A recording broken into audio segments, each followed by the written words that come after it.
This is a presentation of the Oklahoma Sports Network. Any other use of this telecast or any pictures, descriptions, or accounts of the game without the Oklahoma Sports Network's consent is prohibited. It may not be reproduced or retransmitted in any form, and the accounts and descriptions of this game may not be used without express written consent.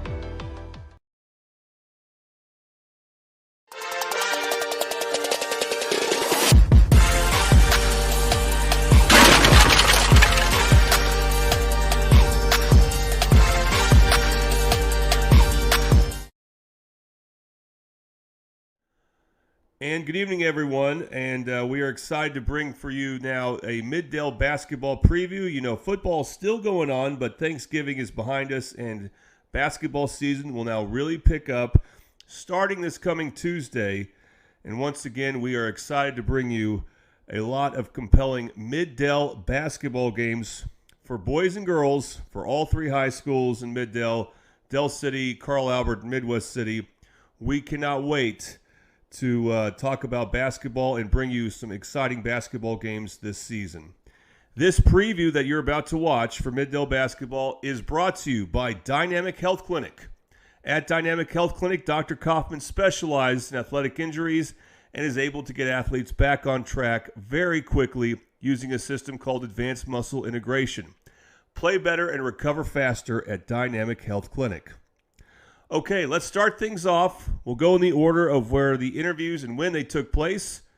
So coming up first, we're going to talk girls basketball. We're going to talk specifically Del City girls basketball, then Del City boys basketball, and then we'll do the same with Carl Albert and Midwest City. So here it is, my interview with Del City girls basketball coach Mariah White.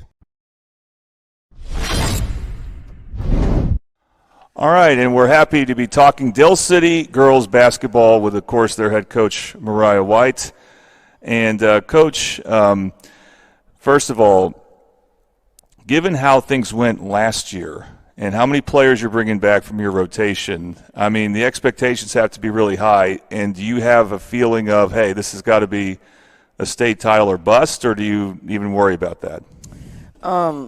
I think it's in the back of our minds, but it's definitely not a state title or bust. We want to go out there and compete as best as we can, and we do want to go further than we did last year. I think the ultimate goal is for us to, finish this year with our seniors getting recruited. We want everyone to get better. We want some of our younger kids to get recruited. And like I said, I don't think it's state title or bust, but, that's in the back of everyone's mind just because everyone's kind of looking at us as a top team in 5A. But we don't think like that. We just think get better every day, keep stacking good days. If everything is in the right place, it'll fall in place. Okay, so let's look back at the summer then, and now you're getting some scrimmages in. Were things different? And as far as what your expectations were with the team, or as far as how the players responded, because now this is such a veteran team. Did you have a different feel for this summer, and again, also on top of that, how have scrimmages gone so far? It was a different feel just because this is one of the first years we've been able to go into summer ball and just flow. Usually we're throwing in freshmen or, we have new pieces, but this year we have our core, our returning core, and so it was easy for us to go into summer ball. There wasn't like we needed to learn new people, learn new personnel. It was more so just fine-tuning things that we did last year, and so it's been a smooth transition. I looked at our roster earlier, and I said this is one of the first years we're not starting a freshman. So usually in years past we've started a freshman every single year. So right now we do not have a freshman start, and that's big for us just because it shows that, we're growing as a program, and we got our returners, we got our upperclassmen in, everybody's leading, doing the right thing. And so everything's been smooth from last year coming into this year. And as far as scrimmages, they've been going really well. Like I said, our girls, we had this group, this is our second year with this group, and they're ready to play. We had our first game yesterday, so Yeah, you already started the season. Yeah, we already started the season. So this group, like, they've been ready to get after it ever since we played that game last year against Booker T. They've been ready to get back rolling. Okay, so yeah, you mentioned that last year or yesterday. Of course, this is going to air several days later, but you decided to get some games in before Thanksgiving, which is not common for 5A teams. And I forgot who your opponent was, but you can remind me about all that. Who was the team and how did the game go? We played Legion Prep, a team out of Texas. Super loaded team, a team with, I think, 5 or 6 D1 commits, and so it was good for us to go out there and get that experience. I wanted to see our girls compete against those players, and we did really well. We went out there and held our own. We fought hard. There were times where we got down and we fought back, and it was a good, hard fought battle that we needed to see before the season got going. Okay, let's talk about some of these players. Now, you're bringing back I think your primary starting lineup, well, even though you made a couple of changes maybe during the season, but in a way you have 6 starters because you're bringing back Sanaya Bonds in the paint. Tori Moore is back, Paris Baker, Kamaya Morgan, and then you did, I think, move in Sasha Hunt to start for Jacia McAllister. They're both back. So have you been able to what's been like figuring out your starting lineup and what have you settled on? So Jakaya McAllister. Jakaya. But Okay. so it's been like I said, that's been a blessing this year to have everyone back just because they've played with each other, they know each other, each of those girls you can pick and plug anybody in and they know how to play with one another just because they're so comfortable with playing with each other. So I think that's the best thing about having this group and having everybody back. And now we're just able to see everybody grow in their own individual roles. Like you said, having that's right there. That's 90% of our scoring from last year. So having this group back is all about, getting better at what we did and then just trying to grow. Paris Baker, I had to marvel at just how talented she was and how much she grew as a player from beginning of the season to the end of the season. And I mean, she obviously had a lot of confidence. And she's only a sophomore now. How good can she be? Is she? And you've played with D1 players. Can she get at that level? Is she getting talked about in that way? Definitely. The ceiling is through the roof for Paris Baker. She is, like you said, she's super unique. She can handle the ball, 5'11" guard. She can finish. She can knock down outside shots. She can defend.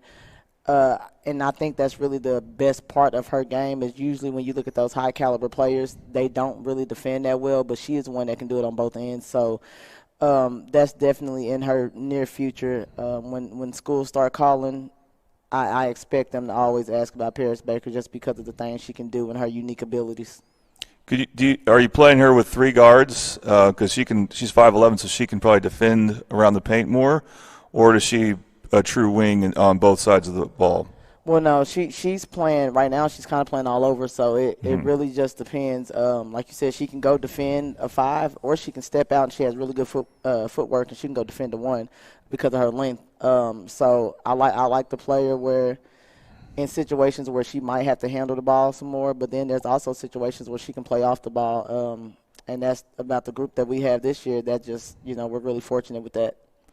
And then you have Sasha Hunt-Smith from day one. Mm-hmm. And I know you didn't have her the last 2 years, but she's been making plays for you when she does play since she's a freshman, and she came in second semester the previous 2 years and obviously gave you a boost. But what's it been like having her now for the full preseason and during scrimmages and stuff like that? And what type of things can we expect from her?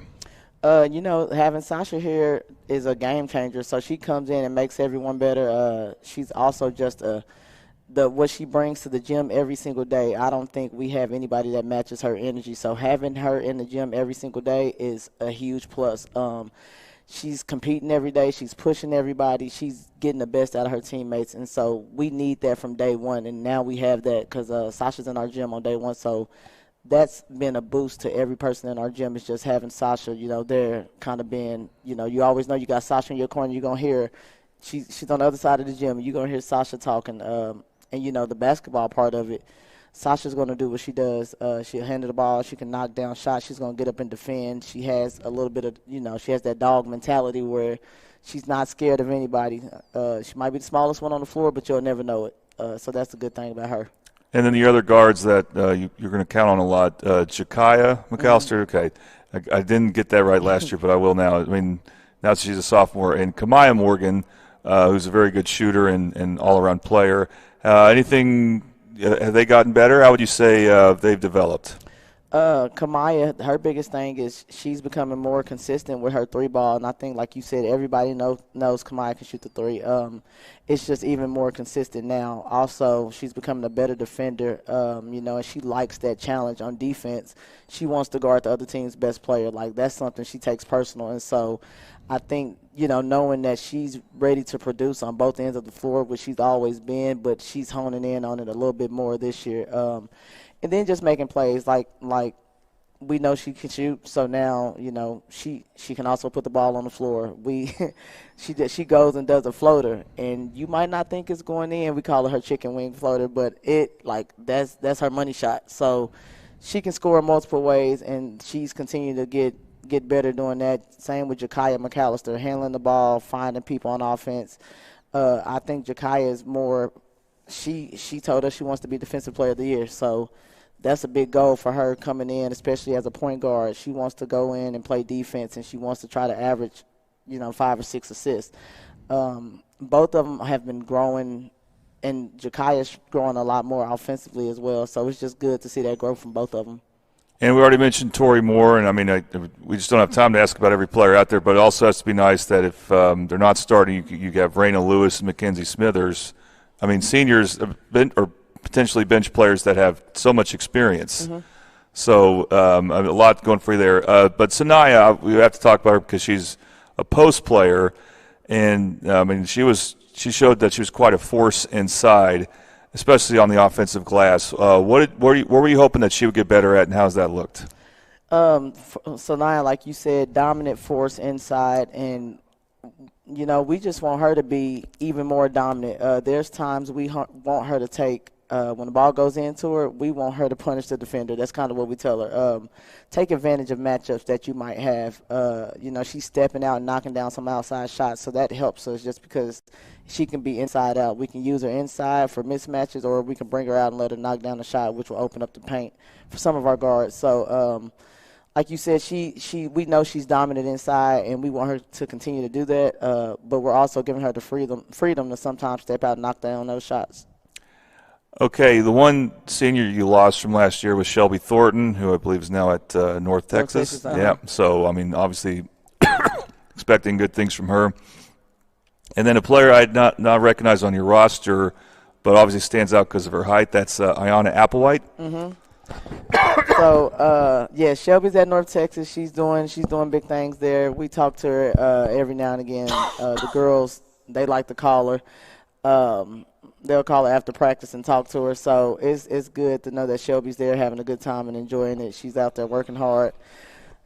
Also telling our girls what to expect when they get to the next level. Ayanna Applewhite, that is who, between her, Tori, and Sanaya, those three guarded Shelby every day last year. So Ayanna is new to the varsity roster, but she's not new in our program. She's been growing and developing the last 3 years.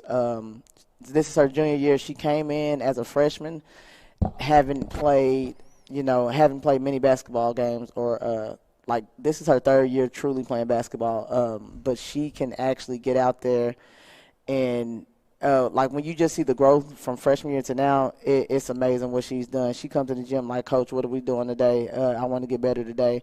So like I said, she guarded Shelby for the last 3 years. Shelby and her were really good friends because they both play volleyball together. So no stranger to the physicality of the game. Like even now, she's guarding Tori and Sanaya every day. We love her size. We love what she can do. We like to throw it down to her and let her go score. It's just it's gonna be good for her. Absolutely, and so she does have some Shelby Thornton in her. She got some Shelby Thornton in. They besides being all 6'2". Yeah. So that's what. So yeah, she's not new to it. She's very familiar. All right, let's talk about your district. So we're going to show that on the screen when we air this live. And some interesting opponents, of course, are Newcastle, and MacArthur. Duncan, I think, is in your district, and they handed you that one district loss last year. That no consequence as far as playoff seeding, of course. I really think when I look at the two West Side districts and I look at yours, I'm like, okay, they did not balance it, especially on the girls' side. But how do you feel about your district and some of these opponents you will have? I think our district is tough, and I like it that way just because we need all the tough games that we can get going into playoffs. I wish we could have tough games every Tuesday and Friday night because that's what this group needs. We go at it every day in practice, and so I wish we could recreate that every Tuesday and Friday how we do in practice. So I like this tough district that we have. Like you said, we have Newcastle going to be a tough game for us. Bishop McGuinness, another tough game. Lawton Mac, that's all. Every time we play Lawton Mac, it's back and forth, and that's been the last. Whenever we've played them in the last 5-6 years, it's always been a good game. Same thing, Duncan and Altus. They both have really good teams. Altus has a good group that's coming back, so they'll have some of their young players back, and it's just going to be games where we have to show up every single night. We have to go in there prepared. We have to go in there ready, and so it's a good district for us. It's a good district to prepare us. And like I said, I'm looking forward to it.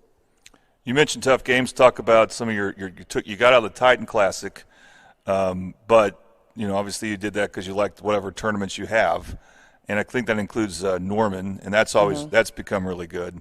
And you'll face some good 6A competition, I'm sure, in that one. But what do we have to look forward to as far as tournaments and getting that tough competition you're talking about? So we're going to the Holiday Hoop Fest. I'm not sure when this will air, but that's a tournament in Texas, and we're going to get some good two good Texas teams.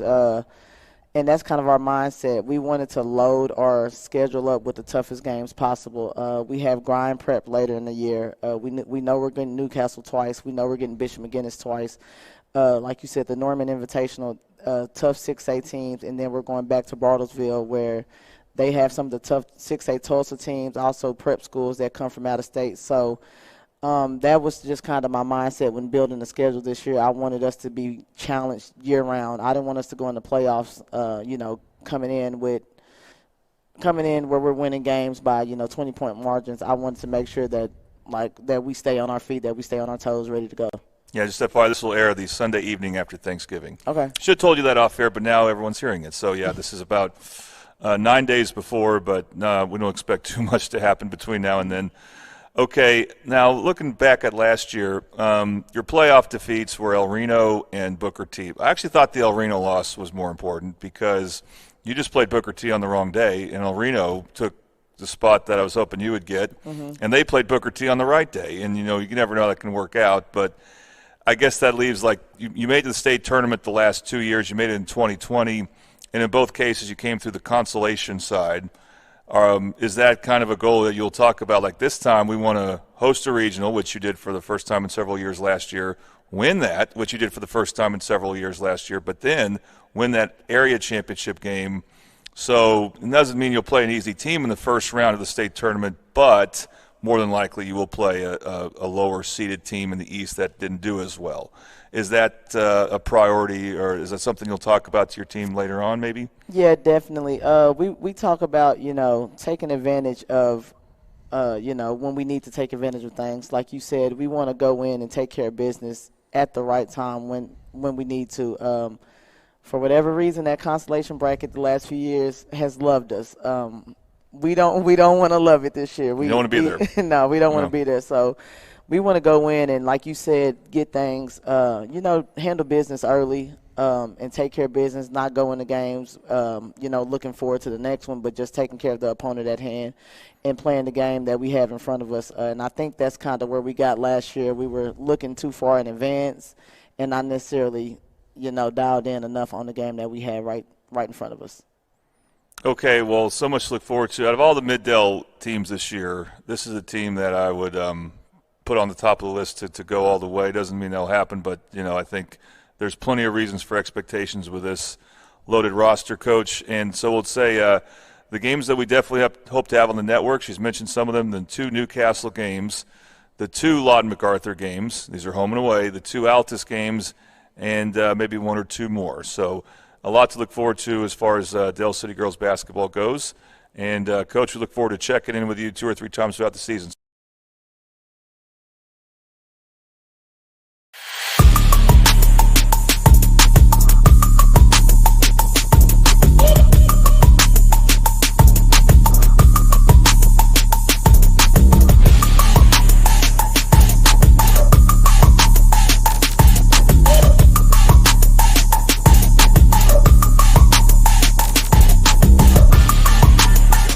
isn't just where you live, it's where you thrive. Elevate it with a roof that reflects your standards. At Cantrell Roofing, we deliver efficiency and high-quality installations. Our A-plus BBB certified team performs the highest level of craftsmanship, and our in-house insurance adjuster handles claims fast and stress-free. Backed by 30 years of experience, our 5-star Google rating reflects the trust we've earned. The better your roof is built, the better it holds up in the Oklahoma weather. Give us a call today to schedule your free inspection.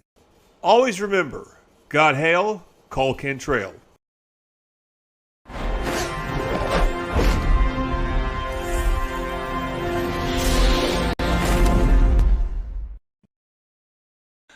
Okay, now we're talking Del City boys basketball with their brand new head coach, Chavis Smith.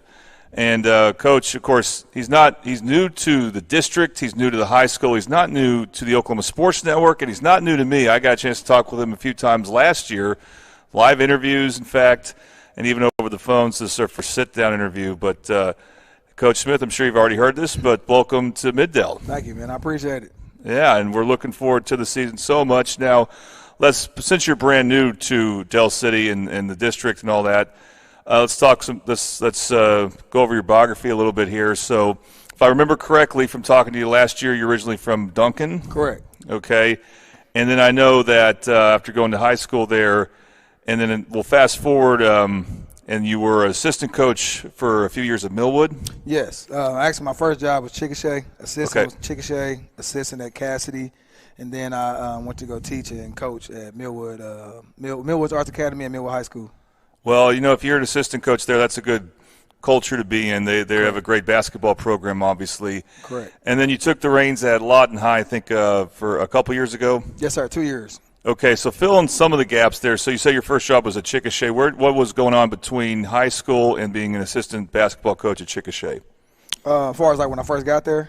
Well, what were you doing? Like, where did you go to college, and what were some of the things you were doing after college? Out of high school, I went to Southwestern Oklahoma State University. Okay. Had the opportunity to walk on the basketball team under Coach Wayne Anderson.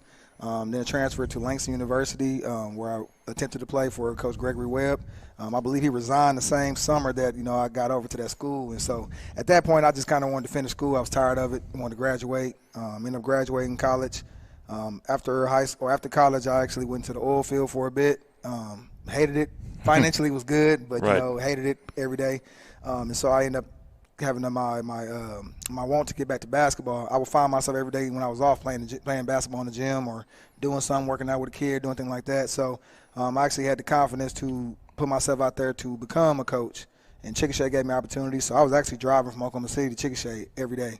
I would actually stay some days in Chickasha. I would stay in the locker room. I would stay with a coach, just because I wanted to pursue something that didn't feel like work to me. Mm-hmm. And I kind of seen that I had some success in it, and I loved it. So that drove me back to Cassidy, and Cassidy gave me opportunity, which I was actually cool with two of the kids, DJ Freeman and PJ Johnson. They were playing with Team Griffin, and I was doing Hoop Baggers Media at the time. And so after that, Millwood actually came around and gave me a teaching job. So I was teaching at Millwood, but I was coaching at Cassidy. Interesting. So we had a game against each other, actually, and we got close, but we ended up losing by, I think, like 6 or 8. And my principal was like, yeah, you don't need to be over there. You should come over here because you're already teaching here. So the next year I ended up taking the head middle school job there, and I didn't do high school. I just did all middle school, 8 through 6. And I took that opportunity because, one, I wanted to learn how to run a program, and also that was responsible for more than one grade. And also, just get my feet wet, get out there and learn what works for me, what I didn't like. And that next year after that's when I got on staff with Mike Jeffries and Nate Jones. And, we had our success with 2022 and 2023 champions. Okay, and then you become the head coach at Lawton High. And last year you guys had an historically good season. And if I'm not mistaken, it was the first time they appeared in the state title game since 1972. Correct. And then, the first time they even won a state tournament game since the mid-'80s or something. Yeah, Stacey King, I think, was the last one. That's what I was thinking of his name, yeah. And so, that's just a great season to have. And then Del City comes knocking. And so let's talk about that. What made Del City appealing and made you decide to go and say yes to them? Man, I've always had a lot of family go to school here, graduate from here. So I've always known about the athletes. I've always known about their history and athletes and programs that they have coming through here. So when the opportunity actually knocked, it was it was shocking at first, you know. First time I think I told him, I was like, no, I think I'm not interested. I'm going to stay. Conversation came a little bit more appealing. You know, I ended up having some conversations with Lawton. Things worked out to where, you know, it's time for me to transition. I tell everybody, though, man, I would have never actually took off if I wouldn't have got the confirmation from my former players and also from my child. You know, they actually gave me the piece I needed to actually make a decision. So, you know, that's something I do appreciate that from. Okay, I recently saw on X, as they call it now, and they were highlighting you and actually Midwest City's head coach, Tori Noel, for the AAU coaching you do. Yes, sir. And that's in Oklahoma City based? Correct. Did that also appeal to you to coming back to the OKC Metro? Yeah, so actually my first year – was it my first? Yeah, my first year at Lawton actually my second year at Lawton. I actually coached for that program when it first originated, Southern Ties. I did 15U, which is the 2027s right now, the current juniors. Did a year there. It was a lot of travel back and forth because I was traveling from Lawton to the city. So, you know, it was a lot. So that next year, actually, this past summer, I didn't coach AAU. Yeah. Then the opportunity came back around, and I missed it. Yeah, it was cool taking a break, but every weekend I would see some kids playing, or I go to the gym and watch some games. I'm like, I do miss AAU. So that motivated me to actually get back into it. Yeah, it's got to be nice to be in the Metro, though, also if you ever want to catch a Thunder game and Correct. a little easier, you know, or an OU game or something like that, OSU, Yes, you know, so – but that's interesting. So, you know, and I'll piggyback on that. I used to, before I got into all this myself, kind of, you know, have a negative view of AAU like some people do. And now I see like, oh, it's very valuable to have on your resume and your background because of how many connections you make Correct. with other coaches and, you know, even may get to know referees, which may have some value too. So that's what's that experience like, coaching those type of players from different high schools? Oh, man, it's fun. You get a chance to, kind of see what you can do with different players. You know, like I'll use Dale City Lawton, you know, it's probably filled with athletes, you know, where I might get a kid in my AU team where he may not be athletic, but probably could shoot the heck out of the ball. And so, you know, I have to be able to still get the best out of that kid. So, you know, I challenge you as a coach to be able to get the best out of kids that you're not with day to day. I do like that part of it. Definitely the connections as far as coaches, referees, guys from different states, things like that. You kind of never know who's connected to who. And I also like the opportunity to compete against kids from different states. Man, you might see a kid, you never know, a kid might be a future pro in one day, or at least a Division I kid. And to see how you scale up against a kid with that type of talent, you know, I think it feeds your competitive nature. And I'm very competitive, so I just like the competitive part of it, you know, and building the connections day to day. And then last year as a Lawton High coach, you got familiar with Del City. I mean, you guys played two of the most classic games we could have on the network, and two unbelievable endings, both won by the road team. And so question is, so you're familiar with Del City, and you're familiar with Lenny Hatchett and the legacy he has. I think he was 9 for 9 in getting the state tournament. Correct. So there's some big shoes to fill. Yes. And did you think about that when you said yes? Like, boy, this is going to be a tough, not tough in the sense of the expectations that come with Del City boys basketball now compared to what they were like before Coach Hatchett got there. Yeah, 100%. Like I knew walking into it, you know, I'm stepping into some big shoes. I tend not feel like I do better when pressure is placed upon me because it actually allows me to focus and, you know, dial in a little bit more. But I was prepared for it. You know, I think Lawton, those 2 years in Lawton helped me, you know, prepare me for this situation and these shoes to step into. And I'm just welcoming them in personally, man. You know, I feel like I'm ready. I feel like the kids is ready. The boys are ready. Got major respect for Lenny and Del City and the way he left the program and what the program has done. And we still, to this day, the kids now, we talk about those games when we played each other. I was about to ask you that. Did you ever talk to Caleb Blackwolf or Kamon Shaw about those two games? Kamon's is funny because what he'll do is he'll go to the board and he'll draw the play up that Lenny did on me at the end. He'll like, Coach, you remember this play? And I'll start laughing. I'm like, okay, so I'll draw my play back up that I did on him. Was it Brewer who hit that three? Brewer. Yeah. So we just sat there and do little things like that every day. But one of the first things I actually said in this building right here whenever they introduced me as a coach was I told them, I said, we got something in common. You know, one, we're competitive. You beat me at home, I beat you at home. You know, we both lost to the same opponent. So, you know, we have something in common, so we share the same hunger together. Yeah, you both had some tough games against Midwest City too. Correct. But the district's a little different this year. So when we talk about your players now that you have, and is it very similar to Lawton High? And so you're coaching pretty much the same philosophy, same system. Do you have to tweak much? Just a little bit. As far as like defensively, I think we kind of have the same tendencies and, you know, lessons taught to each other. Offensively, I'm a little bit faster pace. You know, I'm trying to push the tempo a little bit more. They were very, very structured, you know, when they were here, you know, under Hatchet. He did a great job with them. You know, I'm a little more, I'm not going to say lenient, a little more freedom as far as, like, I do want them to play a little faster, a little up-tempo, try to cause some more havoc on defense and, you know, playing transition a lot. That's kind of, you know, more my style. Pretty much everybody knows me, which is why everybody tries to zone me. Yep. But, you know, it's a style that I'm comfortable with and I enjoy playing. Okay, and as of this recording, we're recording this on a Friday. Del City football is about to play Lawton MacArthur, and this will not air for another 9 days. And by that point, we'll know if Del City football is in the state title game, if they've been done for a week, or they just got finished 2 days earlier. So who knows about that? But I know that, you know, you're going to get some football players in, and that's not uncommon. I'm sure that was true at Lawton High as well. Do you stay in touch with those players? Like I mentioned him already, Caleb Blackwolf, and what do you think it'll be like incorporating them once they get to the basketball? I stay in touch with them definitely from day to day. The first thing I told them when I got here is, like, hey, don't worry about basketball right now. You know, football is your main sport. Focus on that. Be the best you can. Let's try to win state in football. And so I took the pressure off them. And I was like, I don't need you to come out here and try to be the best basketball player. I need you to just be you and have fun. You know, we do know where your future lies at. You know, majority of the guys that's coming off the field are pretty much football players, you know, and I know what their future is, and so I want to make sure they get to their goals. Great athletes and still good high school basketball players, so they bring a lot of energy. They're pretty much my muscle of the team, my power, you know, my energy of the team right now. So we might be lacking that right now. And people do know that, but people don't know that because I have at least 5 or 6 on the field right now, and they're actually key players. I know Caleb Blackwolf, Josiah Chester, Nicholas Holmes, Caden Johnson, Walter Franklin. Those are guys I know for sure will come off the field and help produce immediately. Also Jordan Wally, that was another guy, big man. Expect some big things out of him, you know. So again, all my muscle and power, my rebounding is always pretty much out there. Marcus Fleming, I thought I saw him on the football roster. He's back in basketball. Okay. He's back in basketball. Okay.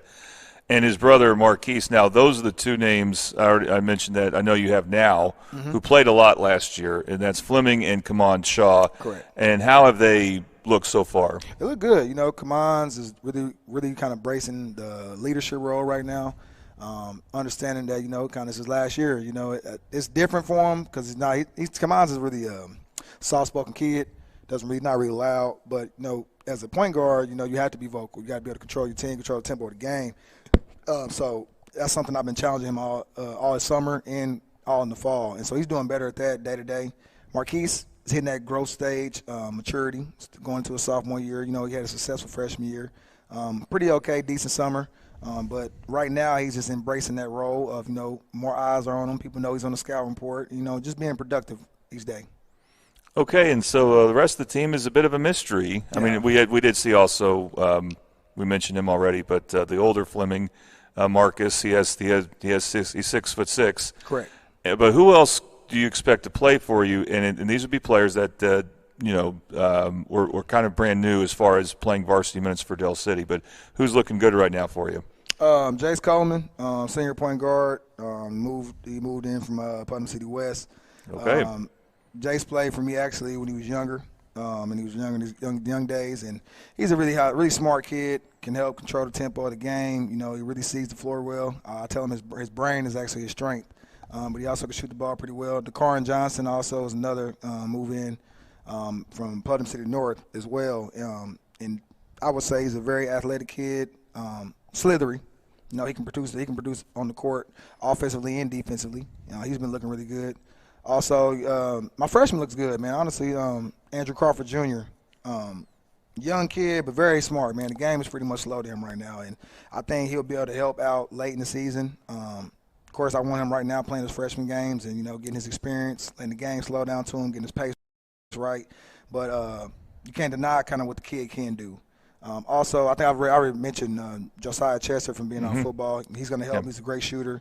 I got another senior, Dallas Jones, can shoot the basketball pretty well. And I have you're funny, I have 2 smaller guards, man, that I call them little chaos kids. You know, T.J. Craig and Jalen Johnson. We call them Deuce. Those are my 2 guys that come off the bench, and they normally cause havoc. They like to press people, blitz people, and make them turn the ball over. You know, they bring a lot of energy off the bench. Yeah, well, I remember last year with Lawton, it seemed like you would play even in the most important games, 10 to 12 guys, and you're expecting you can do that with this roster here when you get everyone? Yes, sir. Yes, sir. I definitely believe we have our strength is in numbers right now. We showed a little bit of it this summer. Like the football guys played a little bit in June, whenever they could, whenever they didn't have summer pride and things like that. So I got to see pieces of them or bits and pieces of them live. And so I pretty much know what I'm getting from them, and they kind of know their roles. So I don't think it'll be too hard of a challenge whenever they get back to the court. Okay, and your assistant coaches, we got I don't know if they're on the roster here. Tyler Williams, he's Okay. a returning assistant from last year under Lenny Hatchett. Okay. Torrey Young actually coached here at Dale City, I think, when Lenny won a championship in 21. So he was assistant on that roster. Okay. I have Ben Johnson. Ben Johnson was an assistant at Duncan, Oklahoma. He's like a little brother to me. You know, I've known Ben since he was small. He was real young, and I helped him out in high school. And so he actually moved to the city, gave him an opportunity to coach under me. You know, he wanted to learn. He wants to get better. And so, you know, I wanted to give him the opportunity.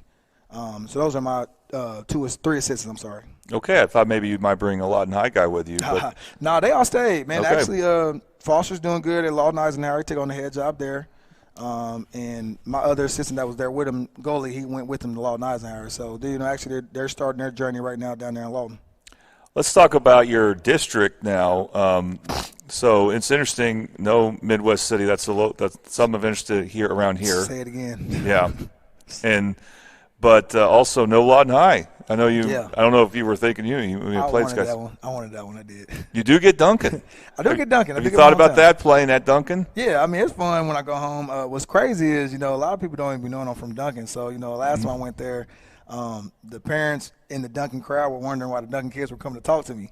Like, how do you know them? How do you know them? I was like, I went to school here. Like, I graduated here. Yeah. I guess they just didn't realize it because I had my long hair, so they didn't realize who I was. But yeah, I still have a good relationship with those kids. My nephew played on the team last year, Davion Carr. So I still have good relationship with those kids and some of the parents that are still there. And I mean, it's a really interesting district, though. You're obviously familiar with Lawton MacArthur. Correct. Now you're going to get them twice. Newcastle, I think they got a couple of move-ins and stuff, and I think they'll be good.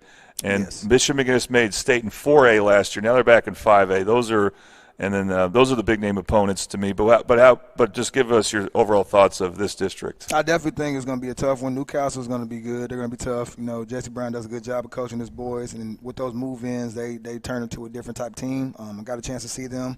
One of those kids on this team actually he used to play for me at Southern Ties, Joey Folsom. That's one of my favorite kids, man. Shout out Mr. Folsom. But that group right there will be competitive for sure. Another team I'm actually, you know, I have on my radar is Class and SAS. Class and SAS gave us a hard time last year at Lawton. You know, each game wasn't easy. So seeing them this summer, they're a completely different team. They got two move-ins as well that are, you know, gave them some size and athleticism.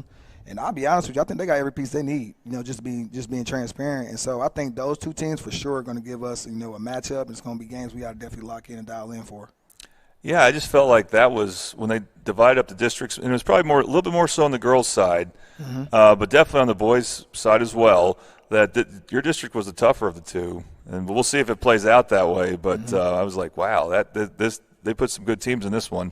Yes, All right, what about some tournaments? What's some the nice thing about tournaments is you play teams that aren't in your district and teams you may not be used to.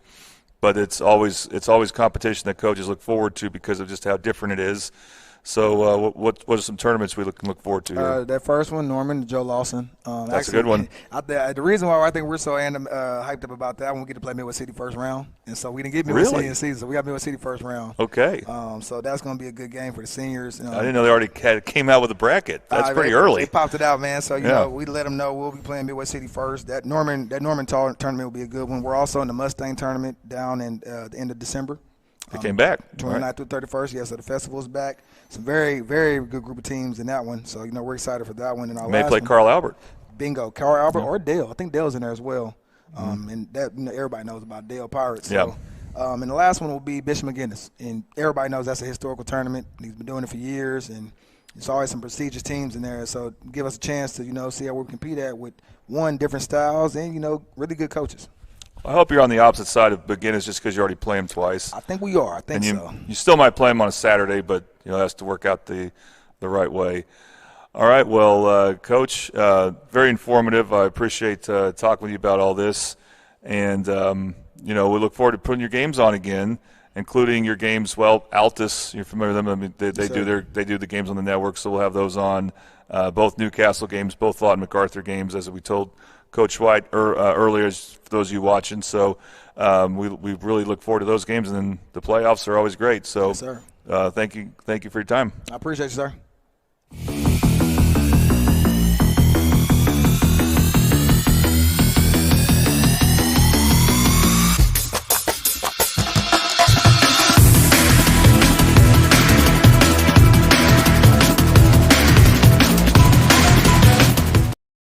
At Tommy's Express Car Wash, we know how to love your ride. Try the Works Wash with our signature 14-step cleaning process, engineered to shine and shield your car from the elements. From breaking down dirt and bugs with our Detox Pre-Wash to restoring your vehicle's finish with our ceramic body wax. Give your car the best with our Top Wash. Then complete the clean with free vacuums and mat washers. Download our app and get your first 30 days of the Works for free. Tommy's Express. Love your ride. Celebrating 10 years.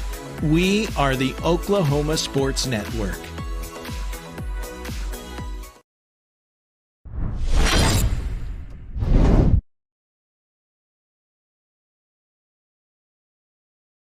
Get started here. So we'll just simple stuff here. This is the Monday before Thanksgiving, so I know you guys have had some scrimmages in. How have you guys looked in these scrimmages? Not bad at all. We've tested ourselves with some really good opponents. Okay, now we get to talk Carl Albert Titan girls basketball with their head coach, of course, Kyle Ritchie, and a couple of their seniors that we've gotten so familiar with over the years. Audrey Plunkett and Jakari Brown. Coach, ladies, thank you very much for joining us. Appreciate it. And let's go and get started here. So we'll just simple stuff here. This is the Monday before Thanksgiving, so I know you guys have had some scrimmages in. How have you guys looked in these scrimmages? Not bad at all. We've tested ourselves with some really good opponents over the scrimmage break, and in fact, we have one tomorrow. We go to Jenks with them in Coweta. We've faced, in the first one we had Collinsville and Millwood and Moore in the first one. Like I said, just all these teams have been really, really good. Then we had Mustang and who's with Mustang? Kingfisher, really good. Yukon and Norman North. We've Shawnee. So we put ourselves through the grind to get ready for our regular season schedule, which is also going to be a grind this year. Okay, so in last year you lost some good seniors like Evie Mitchell, and her sister went with her, and then obviously it was a big loss to have Jordan Richardson. So I mean, there'll be some differences with this particular team. What do you see that could be a strength of this team that might be different than previous years? When I got these two leading the way, they're great senior leaders. Obviously, Malia Hayden and Kinley, they played a lot of minutes for us last year, so they've been into the fire. And then, we got some freshmen, I think, that can help out as well. And so we're just trying to mesh. We're just trying to mesh everything together. I've played a lot of different lineups. There's a couple times I've just sat these girls out. And so, I mean, they've been 4-year players, so I know what I have with them. And then I've just kind of mixed and matched some lineups just in case we have to go to those lineups in a real game. So just getting everybody on the same page. We're just trying to get that done before next Tuesday. Okay, Jakari, so this being your final year, it's hard to believe. What have you thought about as far as how you want to be as a player this year, maybe that may be different? Probably like stepping up a little bit more. They're going to rely on me and Audrey to handle most of the stuff. But, it's still a team thing. So getting everything together and making sure we're still playing together as a team. Okay, so when you're out there during a scrimmage, are you handling the ball like so much more than maybe you were as a freshman? Like, are you now a more comfortable point guard? Did you always see yourself as a point guard? I mean, I still play point guard, but like I play mostly still off the ball. I let like Hayden and Zoe bring up the ball and set up the plays. That's right. I forget about Hayden, of course. I was gonna eventually ask about her. Audrey, though, what about you? Now as a senior again, what are you looking to get better at, possibly? I'm just looking to get better at making sure my teammates are getting better with themselves and just be able to help them out, get them better so we all as a team can get better and get further in the state tournament than we want to. All right, Coach, and you mentioned some other key players. Do you see Hayden Harrell, of course, and Malia Hatcher, two returning starters? And do you see that fifth starter, maybe you don't know who it is, but Sutton maybe will be looked at? Or have you figured out a five-man group you like yet? Oh, I don't have my starter set yet, and that's where, it's still a competition every day.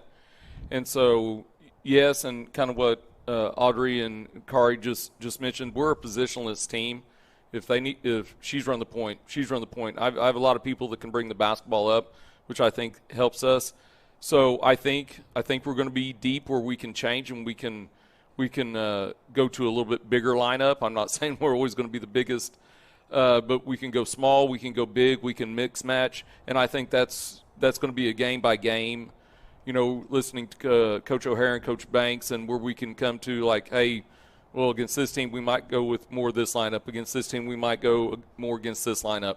So it is fun to have where we can mix and match and do that and not just be one-dimensional. Okay, so ladies, I'll ask you, is there a player that's looked like she's improved a lot that you noticed in the last several weeks compared to last year? Is there a couple players out there that have impressed you? I feel like everybody has impressed me because everybody's been getting better, and you can see it in like how we're playing, how we're practicing, how we're scrimmaging. It's just everybody's getting better. Okay, and talk about some new players. So on that roster, I noticed what stood out to me, and you mentioned them to me. You had a couple of because we're used to seeing sisters. I know, Jakari, you had a sister on the team.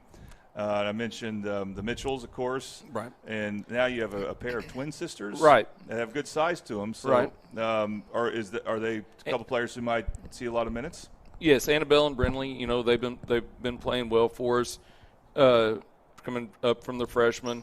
And then obviously Zoe's been out there with Hayden. Kind of Kari brought that up on handling the ball. And so, I think those three definitely could help out. And then Vanessa Campbell, she's if she needed to also be thrown in there. So we could go 8 or 9 deep, and I don't think that we'll fall off a lot. And so, like I said earlier, that's a good thing to have. Okay, Audrey, based on how the state tournament went last year, I can say something that I hope you're a little better at. Do you know what that might be? That was the only game I found out. Well, there's 2 games, though, that it affected you. Yeah. But the thing is, you're probably I would definitely nominate you as the best defensive player in 5A. But with that, it's got to be hard to do all you do and stay out of foul trouble. Have you thought about what it takes to maybe, to how to play when you're in foul trouble and how not to play? Yeah, because during the summer with my AAU team, they wanted me to, if I get in foul trouble, he kept me in. He said, no matter what, you're going to play defense. And just so with him doing that, my coach, he was allowing me to work on staying solid whenever I'm in foul trouble. And I feel like I've been working on that recently, and it's been getting better. And, Coach, is there an art to that, playing for her to play with foul trouble? Do you have to maybe stay on the refs a little bit more? Oh, I don't know, because then I can move her maybe she was guarding this person to start the game.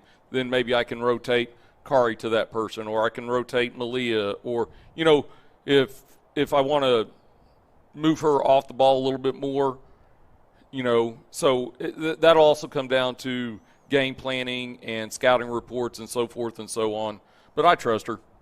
There could be some games I get her out early. Obviously, state semifinals, I let her go. Because you lose her out anyway. So there's sometimes I might make an adjustment early on in the season, but when it gets towards the end, I need these two out there on the court. Absolutely, but I also feel very strongly that's true for Hayden Harrell. She has a good basketball pedigree, obviously, with her brothers, her dad being a coach. Her brothers were 2 very good players for Coach Price. And it is interesting to see how comfortable she is with the ball and how I guess my question is, how have you seen her develop, and how does she handle being guarded by taller players so well and stay poised? And, because There's all sorts of possibilities that longer arms could deflect any pass she throws, but she seems to maintain her poise with that. Right. Well, this isn't anything new to her. Yeah. I mean, she's been that height forever, so she makes her adjustments. And Coach Banks makes a great point. He goes, yeah, there's sometimes we have to guard them, and it looks like we might be having a little bit of mismatch in size, but they also got to guard us. And so, that's where we've been doing, we do a lot of 5-out and so forth. And it goes both ways. And so, this team won academic state championship last year to 398. And they've already talked about that's one of our goals as well to repeat at that, and then obviously put get the other gold ball to go with it. But this is a very smart group. Audrey brought it up earlier. We are not selfish. We will get the one more pass. And Kari's shirt says it all, we over me. And when we don't care, and everybody's balanced and we share the basketball, we're pretty tough. It could be somebody's night that gets 21 night, and then it could be somebody else's night to get 20 the other night. And if we don't care about that, then we're going to be fine. Okay, another starter returning is Malia Hatchett. Now her dad obviously is your good friend, Lenny Hatchett, who will not be coaching this year, which seems weird to me. But that means I'm assuming he'll be at quite a few of her games. But what can you say about her development as a player? And of course, she's someone you've known since she was a baby. That's true, but it's like I said, all these girls will do whatever I ask. Mm-hmm. If Audrey has to be the point guard one game, she's going to go, okay, coach, I'm the point guard for one game, because that's the matchup that we came with. Right. And I know that you specifically brought up Malia. She had to guard the post a lot last year. Okay, maybe we can rotate in one of the twins. Maybe she won't have to do that as much and can go out to more of a position. These girls are so unselfish, and like I said, I know the one you asked about, but I can go down this list. Right. They will just do whatever it takes to get the W, and that's why our culture is so good here. They don't care. All right, Audrey, I'll ask you this question. If your team's down 3, who would you want to see shoot an open 3? It can't be you. Jakari, okay. No hesitation there. Jakari, same question. Now you got to take yourself out of it. Who would be the player on your team you would like, okay, we need a 3, I want you to shoot it? Kinley Sutton, okay. Yeah. I do see her playing as maybe being that starter in place of Mitchell, but I could be wrong. Although I know maybe you want more of a guard there. And the interesting thing about – And it could change. It could, like we talked about, it could change a date. Could be somebody one game, could be somebody else the next game. You just never know. And here's the thing about Malia. She would often be guarded by the other team's big post player because they don't want to put their big post player on Audrey. So it's a bit of a cross matchup. So it's a question of can she knock down threes to keep them honest, and how's that going? And as far as shooting goes, do you feel like this could be another strong 3-point shooting team? I think so, but we talk about we don't want to just settle either. Yeah. I think we can get downhill. When we're really good at the threes and we preach to get 2 feet in the paint, penetrate and pitch, and then most of the time our shooters have their feet set and they knock them down. Hayden and Zoe, basically everybody goes through post drills. Hey, because if we slip on our nose down, we got to be able to finish in the paint. And then everybody shoots threes every day. So everybody on this team works at every aspect of the game. Kind of what you said. Hey, let's say the big is on Malia. Well, if Malia has the easiest way to get the ball down the court, well, then she brings the ball down the court. Right. That's kind of our motto. Whoever has the easiest way to get the ball down the court, get it down there, and basically anybody can start the offense. Jakari, when do you know when you need to assert yourself on offense and try to get to the paint and create shots for your teammates or score on your own? Like, are you looking for the ball to touch every teammate first, and then you catch the ball in your spot, or is it something like that? How would you describe it? Maybe when the offense is looking stagnant and stuff, and trying to get the ball to keep moving and stuff. So get 2 feet in the paint, keep swinging it and cutting, and then usually we'll get something off of that. Audrey, when I watch you play, it seems like you like to create a lot of your offense from around the top of the key. Is that fair? Is that still true, or you feel like you can spread out more or different to the wings too? I'm more of a wing person now than I Yeah. was before, so more of a wing. Okay, Coach. You know, I interviewed Del City earlier, and I said that I think, and I told Coach White, you know, your district's really tough. I feel like, to me, just on first glance, that they have a really tough district start to finish. I want you to make a case for the challenges with your district. I can just start off Midwest City. Mm-hmm. I mean, when I say these teams' names, to me, there's the argument already. El Reno, 2-time defending state champs. You have Guyman, and these girls know that we played them game 2. They didn't lose anybody, and I heard that they got somebody that came in. So, you know, right there, I can just put off 3 other teams just immediately that can beat anybody on a given night.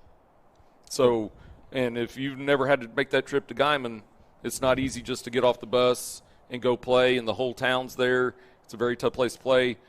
Heck, the game this summer versus Midwest City, it was like a packed. I mean, we played at Edmond North? Yeah. I mean, it was standing room only. So I can't imagine when we go over there, they come here, the atmosphere.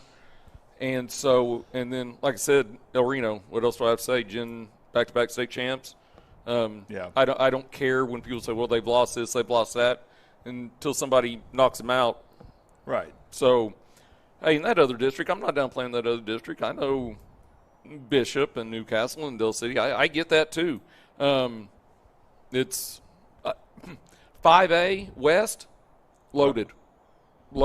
I mean, I agree. I think it's as strong as it's ever been. Right. So, in years past, I would have said the East is usually, it seemed like they were a little better, just when you saw what would go on in the state tournament. Right. Well, when Glenpool and Bishop and Newcastle all bumped up, that just made 5A even more of a gauntlet. Yes, for sure. And then, of course, I'm sure this was Coach Price's doing, but I'm glad they moved the first Midwest City game. I think they moved it to the back end, February 17th. It is. It's last because obviously, as you know, with this place, usually they're always playing football in December. Yeah. So, but I'm very happy about it, and I think that those 2 games being later in district play will be very compelling. Also, Guthrie being back, I don't know how good they'll be, but it just seems weird to look at any type of athletic district and not see Carl Albert and Guthrie together. Right. So you got that because they were East last year. Yes, they were not in the district last year, but they will be again. Yes. Ladies, what do you think? Any Midwest City was an obvious one, but any matchups you look forward to when you hear about, hey, you're going to play this team twice? Definitely El Reno. We beat them twice last year, and beat them again. Guyman, we did good with Guyman. It was a good competition, so excited to play them again. But, yeah. I was impressed with Guyman girls coach when they Chapman does a good job. Yeah, with the players they have. Yeah, Audrey, do you have a matchup that you are looking extra forward to? Maybe. I'm just ready to play El Reno, Guyman, and Midwest City. Okay. I feel like those are going to be some great games for both us and them, and it'll just be good all around. And you went to Guyman last year. What was the bus ride like? Because it was so long. Did you have time to study for like 3 or 4 tests or something, or were you able to get enough sleep, or how was that? Luckily, it was a Friday before Christmas break, so there's no test to even study for. Right. That's true. The girls took them all. This year, unfortunately, it's on a Tuesday. Yeah. And so, yeah, that was not the draw that we really wanted. But, hey, it is what it is because, I mean, we can complain about one trip. That's pretty much what they have to do. That's pretty much what they have to do all the time. Yeah. And I know you brought up, obviously our district, but I'm just telling you the 3 tournaments that we are in this year will definitely get us prepared for anything that we have to get ready for. Obviously, the Arkansas Tournament of Champions, that'll be here in December. And then we got invited, obviously, to the Oklahoma one over Christmas break. And then the gauntlet of our just our own tournament. So those 9 games, I mean, we will be tested, and Coach Banks preaches all the time. Obviously, district is where our seedings and our standings will come from for the playoff draw. So these 3 tournaments will definitely get us.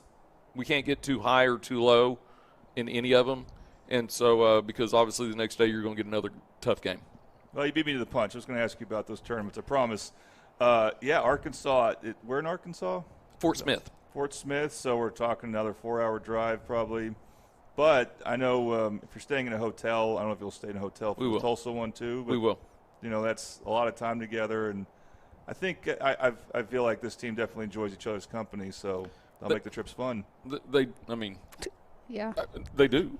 Mm-hmm. I mean, so I hear them laughing all the time. Obviously, when we get out here on the court, it's competition, and we yell at them all the time to make each other better, and so that's what they do. And so, but at the end of the day, we're all Lady Titans. Yeah, and then for the tournament where you don't have to travel at all, your tournament, you lost the Del City girls, but I couldn't believe some of the teams you brought in.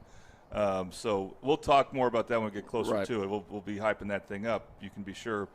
All right, ladies, last question for you. Now you got to think about college, and what's that been like? Have you talked to schools, or have you thought about it at all? I'm committed to Washburn University. All right. And it's a great team, great coach, great school in general. So I'm very grateful and blessed that I was able to get an offer there and be able to go there. Is that in Missouri? Kansas. Okay, off by a state. All right. Jakari, what about you? Yeah, I've been talking to a couple of schools, narrowing some stuff down. So.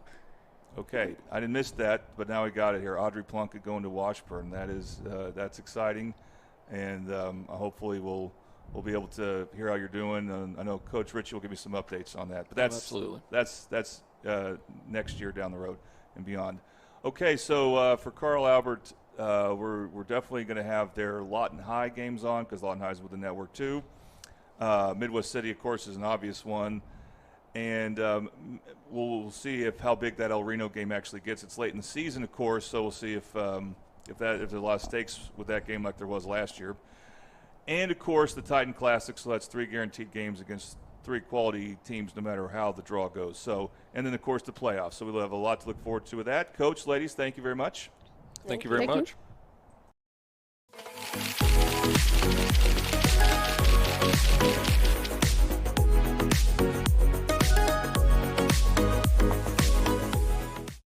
Last year, 35% of all auto accident deaths were rolling. This is why you need our number in your phone. This could be you!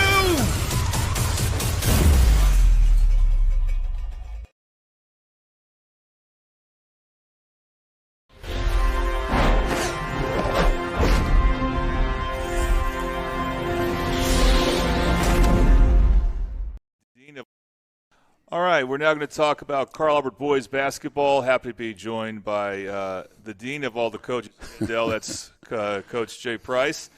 All right, Coach, so looking back at last season, first time you didn't make the state tournament since 2010, I believe, is what the stat I've heard for a while. Yeah. And, of course, I told you this when we talked after your season ended, and I said this on the air that I thought that with last year's team, you did about as good a job coaching that team as any team you coached. And I think one of the things that's different is, like, you go back to 2021 when you won the state title, teams like, Midwest City, Del City, Lawton High, Booker T, that won the state, they're all in 6A then. Right. And so, and of course, you did beat Lawton High and Midwest City that year anyway in the regular season, so it's worth mentioning that. But I guess my question is 5A has it been as difficult as the last couple of years as in recent memory anyway? Yeah, I mean, here's what you look at, and definitely those teams dropping down. I mean, I can think years back when Tulsa Memorial was 6A. Mm-hmm. Booker T was 6A, Lawton Ike was 6A. All Lawton, Midwest City, Del City, they were all 6A. There was still a pretty heavy presence in 5A with a lot of really good teams around still. But with some of the adjustments in the ADMs and teams moving up and down, it's definitely brought a much higher level to Class 5A. With Booker T and Memorial. Memorial was several years ago. They dropped down. They've been down for a while now, but we've been locking up with them for several years. But Lawton Mac was in there for a while, really being competitive, and El Reno and, some of those teams as well, Guthrie for a couple of years. So, I think now with the adjustment of it, I think it definitely is a tougher field overall, maybe than we've had as far as depth. Sometimes in 5A you'd have some really good teams at the top, and then it would drop off. Now I think you can go pretty deep and have pretty tough competition, night in and night out. The other thing that's interesting for you that you had to deal with last year, going to have to deal with this year, but I'm sure you've dealt with it before, but like back to that 2021 team, I don't remember if any of your top 6 players played football, and now you are relying, it seems like, more and more on some your best basketball players are also football players. Has that been different, or has that been more challenging the last couple of years? Yeah, I mean, with the number of years I've been here, it's been different year to year. There's been some years I had in 07, we won our first state championship in 07, and I had 2 basketball kids in the gym, 2 or 3, I'd say, for the most part, but there were probably 5 very prominent players for us that were in football, and we ended up winning it that year. There's been other years where I've had very few, which like 2021, those were mostly basketball kids. But, it's something here's the way I look at it, is I'm most likely going to have some of my top players in football. I'm going to get them when they're done. Mm-hmm. We're going to start putting the pieces together, and our goal is to be where we want to be for the Titan Classic. That's always been our goal. Let's try to get to the best point we can at the Titan Classic. Now we're hitting the final stretch, and we're kind of improving from that point, getting ready for the playoffs. Yeah. Now, if it's a year where I have few football players, I just look at that as a bonus. Right. I've got those kids early on during the preseason, but our norm is that we're waiting on some football kids to fill out our lineup. Sometimes it's 1, 2, 3. Sometimes it's 5, 6, 7. This year I think I'm going to have, probably 6 to 7 kids that have a chance to play a lot varsity and suit up varsity and be an impact for us. So it's going to be an adjustment this year for sure. Yeah, I guess what's different is, you always expect the football team to make it all the way to the state title game, and because they often do. Yeah. And here they are. As when this actually airs, we'll know if they're actually playing the state title game again. But we know they're at least in the semifinal as of right now. And it just depends on how many of your basketball players also play football or not. But the other thing that's changed is with district play, you could have really important games in December that may not be as important before that. Yes. Third year of district play. And so like this year, you're able to move the Midwest City game back because of that and stuff like that, right? Yeah. So last year it worked out, fortunately for us, the way that the district was. We played some of the lower teams in the district early on. The schedule happened to work that way. We actually had El Reno scheduled early in December, but they were in a tournament. And so we had to move that game. And then Lawton Mac, we both agreed to change that. This year I talked to Tori, and we decided to move the Midwest City game later on because we figured both of us would be, kind of limited with our football kids and everything. But we've been fortunate so far the last 2 years that we feel like these are games that at least we can compete in, if not win, before we get our football kids. And then, and it is different because of the district, because you can't just keep putting those district games off. There's no room for them.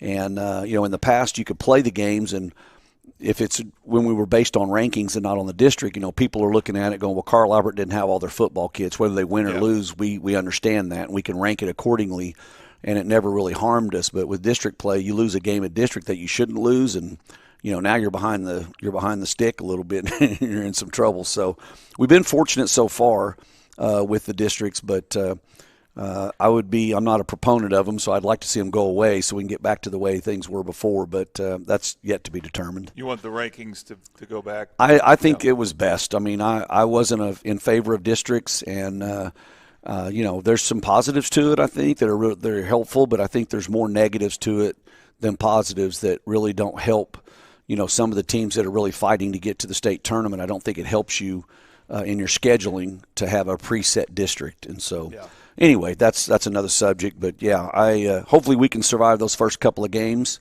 and get our football guys in and roll from there. Well, the interesting thing is, you already brought, since we're on that, you mentioning Tori Noel, the Midwest City coach. They get their football players back a lot sooner, but they have some that are injured. So it'll still work out for them. I know they got one guy they're going to wait to get back in January because of a football injury. But we love that game got moved to February 17th because that doesn't conflict with Newcastle Del City that we're looking forward to, and also that game could be like its own night of a game that could determine the district champion. Right. So just something to think about for those watching about games on the Oklahoma Sports Network. And the interesting thing is, of course, thankfully, unlike last year, the 5A championship game, if Carl Albert makes it, it'll be a week sooner. Yes. So, yeah. How long does it take to get some of these players? And I know the way I look at it, Lawton High game in December, I think that's December 16th. And Lawton High won against you in the area championship last year. Now they had a new head coach, and they lost some good seniors, but you figure they'll still be a tough challenge. Yes. Is that kind of like? Is that kind of one of those dates where you're like, hey, we got to get these football players ready by then? Absolutely. Absolutely. So we're fortunate in that the way it works that we have a week off in there because it's a tournament week, and we don't play in a tournament that week. So that'll be after football's over. If they do make it to the finals, it'll be the week after that. So we'll have some time to get some practice in and get some work in. And your question, how long does it take those guys? To get in shape, basketball shape, it takes a while. To get them back on the court, get them used to playing. Most of those guys, or at least I should say some of them, they're still shooting the ball, when they get an opportunity and things like that, the ones that are basketball guys. And so to get them rolled back in, it doesn't take that long. And, one of the things that's really good for us is just bringing in their athleticism, their enthusiasm, and their hard work, nature, that kind of stuff. It fits right in with what we're doing right now. But to add those athletes on the floor, they can still go even though they're not used to bouncing a ball. We can still get some things out of them. But it takes, as far as the team's concerned, it takes a while to get everything gelled together, which is, we kind of like the Mustang tournament for that reason over the Christmas break, is we can go in there and just put some different combinations on the floor and try some different things and see who's kind of rise to the top as we start to put our pieces together to, for our January, February run and all that. Well, and maybe you'll play Del City again, so that would be exciting as they're in the Mustang tournament too. Let's talk about your players that aren't in football. How many do you have right now, and have you been able to, scrimmage and stuff like that, and how's that look? Yeah, so I feel like we've been really competitive in our scrimmage season. We've played some good teams, and we've been right in there with all of them. Nobody's blown us out. We haven't blown anybody out, but we've really been competitive with some good teams. And I was kind of unsure how that would be, but a lot of our younger players have really done a great job of buying into what we're doing. And our kids are playing really hard and just, trying to work on the things that we need them to do. Our whole preseason's been led by, two of our seniors, Brandon Rogers and Jordan Hawkins, and those two have been great to preseason. I think it's been really good for both of them.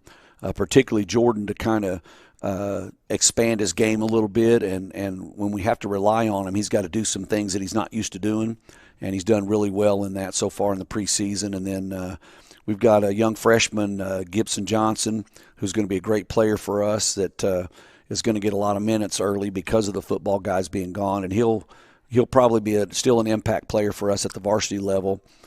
He's pretty skilled and pretty solid, so he's been good for us this preseason. And then, we're filling it in with some other young players, really. I mean, a couple of sophomores and another freshman. And we got Trayshawn Carter, who's a junior, that's taking some minutes. But, our sophomores, Joaquin is he's handling some things. Joaquin Golden is doing some things as a sophomore. Carter Hensley, Tucker Guerrero, those guys as sophomores. Catch Manley, they're filling in some of those gaps right now for us until we get full strength.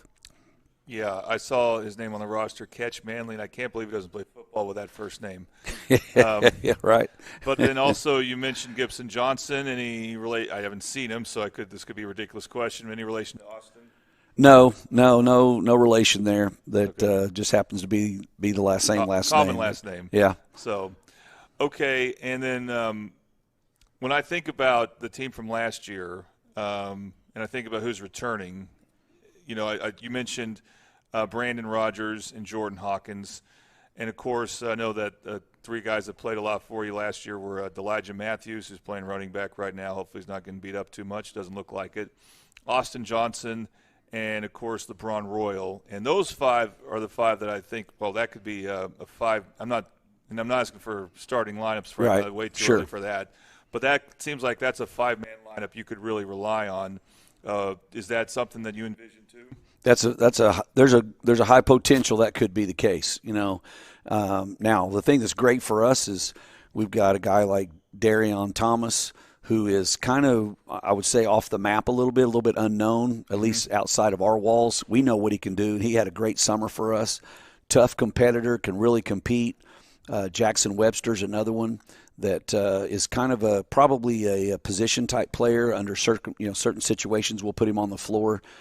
Great athlete that can really bring some enthusiasm to us, and so he'll be a good addition. And then, of course, we got big Jax Wilkerson coming in as a freshman. 6'7" kid, and Wyatt Cordray's another big body, 6'5" kid that's a freshman. So there's some pieces there that are going to be really important for us. As far as you're asking about the lineup there, that I could see that 5 as our starting lineup, but I could also see us making some adjustments from night to night if we want to throw a different package on the floor. That we got some other guys that can do some things as well that are very talented. And not to keep bringing up football, but it can factor into how things look for you. For example, last year you had Marcus James, who decided to enroll early to OU to play football, which makes all the sense in the world. But obviously he loses services, so I always wonder if that can happen with a football senior. But it doesn't sound like it's the case with LeBron. And so and he is a unique guy because while he stands 6'2", you could play him against any 6'7", 6'8" guy because he has all the other intangibles you'd want in a post player. Yeah. And what do you expect this year from him? I'll tell you, as we got towards the end of the season last year, he became more and more prominent as a scorer than he had in the past. And, LeBron's always been a tough defender, tough rebounder, screen and roll type guys, can score at the rim. And he got to be where he was pretty dominant around the lane area. And you're right, he plays a lot bigger than he is because his physicality and his energy and his effort, his toughness. And so, that's a guy that we could really rely on around the bucket to do some good things for us. He brings a lot to us. And I thought really last year he blossomed as a basketball player late in the season and became more of a force than people expected him to be as far as scoring and things like that. So, we're expecting a lot from him and certainly from D'Elijah and Austin. They've both shown that they're, can be high-level basketball players as well as football players. And so those guys are going to add a lot of pieces, a lot of parts of the pieces that we're looking for, once we get our team all together. And you already mentioned Brandon Rogers, but I mean he was playing such crucial minutes for you as a sophomore, and I feel like basketball is his sport. Even Jordan Hawkins, baseball is probably his number one sport. Yeah. But with Brandon, he's all basketball, I believe.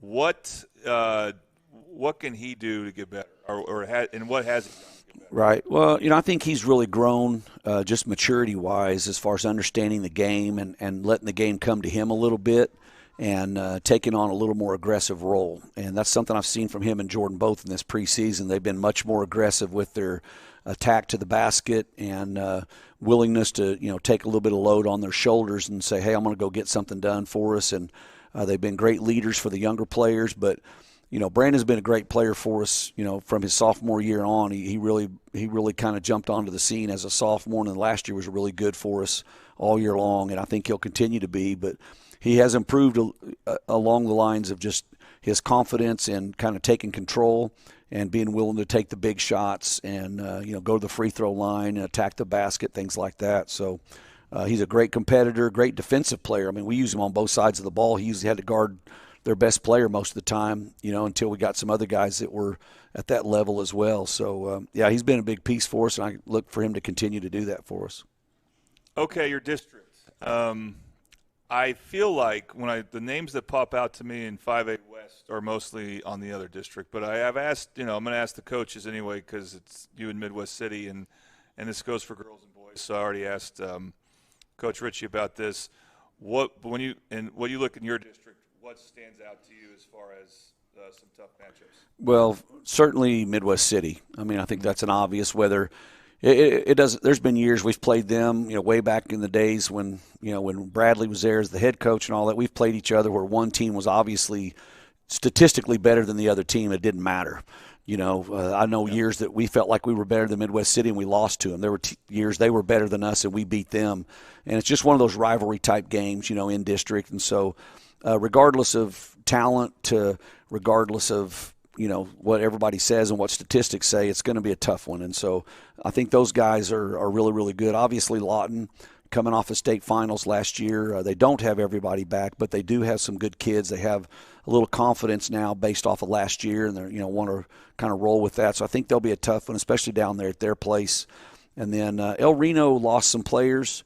But, Rodney does such a great job out there that year in and year out, you just know they're always going to be competitive. And that's another longtime rival with Carl Albert is, us and El Reno. And so I think from what I see, those are probably the top teams from what I guess. I think you can kind of throw Guthrie in there. They're a little bit of an unknown. I think they could surprise some people. And, the other ones I just don't know enough about the other teams to be able to comment on really. But I do know those particular teams, and I think that's kind of how it might shake out. Well, and it's unusual for me to see Carl Albert in any sport in a district when they have districts for athletics for most sports they do, and them not be in the same district as Guthrie. But that happened last year because Guthrie went east. So, yes. Yeah, just Guthrie being back, it just feels right. Yeah. And like I said, it goes for just about any sport. Right. And your tournaments, and we've touched on some of them. Obviously, you've built your own backup. We'll definitely talk more about that as we get closer. But then Mustang and Bartlesville, those three tournaments. So we got out of Bartlesville. Oh, okay, that's right. We're going to be going to Mustang, which is filled with some really good teams. And then we're going to Lincoln Christian this year instead of Bartlesville during that first weekend in January. And they've got 3 of the 4 teams from the east side that made the state tournament last year. 3 of the 4 are in that tournament. They're 5A teams. And so Collinsville and East Central and Edison are all in that tournament. And so we really like there's some other good teams. Jinx is in there. Lincoln Christian themselves are really good. I think Fort Gibson might be one of the other teams. So there's some quality teams in there, and we're looking forward to that. It's always good to go on the road and have to face some battles like that with some really good competition to kind of get your kids ready for dealing with that, when you go to the state tournament or area or whatever where you have to travel. And then, the Titan Classic is loaded. I mean, it is great. We've got great teams in there, top to bottom, and it's going to be a lot of fun. And I love that because that's the last tournament weekend before you hit the final stretch of district and get ready for playoffs. So that's going to be a really good preparation for all the teams that are involved in that tournament. Yes, and you mentioned 3 out of the 4 teams that made it from the East in 5A going to Lincoln Christian. Well, the other team, the team that won it all, Booker T, you got for the Titan Classic. They're going to be in our Classic. We'll talk more about that as we get closer. It's interesting, Lincoln Christian, I think they're like 3A or 4A or something like that. So it's interesting they can get all those big schools. But that's an interesting one to follow. So we covered district, we covered that. Postseason-wise, we're having some audio difficulties here. But the state tournament's in the new building, right? Yes. So they said they've come to a contract where they're going to do some off-sites, a few off-sites, and then also use the Lloyd Noble and then have all the championships downtown in the new arena down there, or not downtown, but down at the fairgrounds in the new arena that they built down there. So that's cool. I really like that idea that they're going to have all the finals there, to have everything in one place. I think is a great move by the OSSAA, and that'll be really neat for basketball fans. Okay, now I remember I had a question lingering there. Assistant coaches, is this your first year that neither one of your sons are coaching with you? In a long time, yeah, in a lot of years. I think Jordan was here for probably, I'm going to say 12 to 13 years. And he's just kind of stepping away as a little bit of a volunteer basis. He'll come in and out some, but just wasn't able to do full-time anymore. So that's kind of the situation that we're in there. But, yeah, that's a little different. But, I've got Couch and Chaz Davis, and Paxton Kilby has come back after being gone a year. And, those guys are great basketball guys, great coaches. They do the stuff that as a head coach you really love, and they're very knowledgeable and are passionate about the game. So, yeah, we got a good staff and we're ready to roll. And I should mention, even though he wasn't there last year, Jared is now coaching baseball at Jones. That's right. Yeah, Jared took the head baseball job there at Jones. He's really excited about that, loves the community there and the school. They've really embraced him, and he's looking forward to that and kind of getting geared up for it, and we'll look forward to see how he does out there. Yes, so another Oklahoma Sports Network school, and baseball-wise, he'll be coming to Carl Albert late in the season. Yeah, that's right. All right, well, Coach, thank you very much. We look forward to the games. Of course, Lawton High, Midwest City will be the games we'll definitely have, and we'll go from there to the Titan Classic. So we'll look forward to having a number of your games on. So thank you very much. Yeah, absolutely. We're excited about the season, and hopefully we can put some things together and make a great run. All right.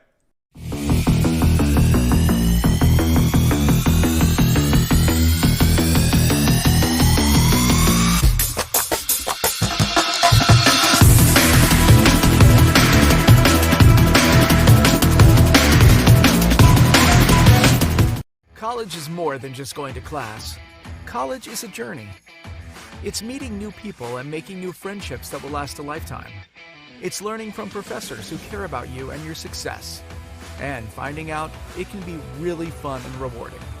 It's discovering that thing you want to do for the rest of your life. Cameron University is all about helping you grow and succeed. Because your success is our success.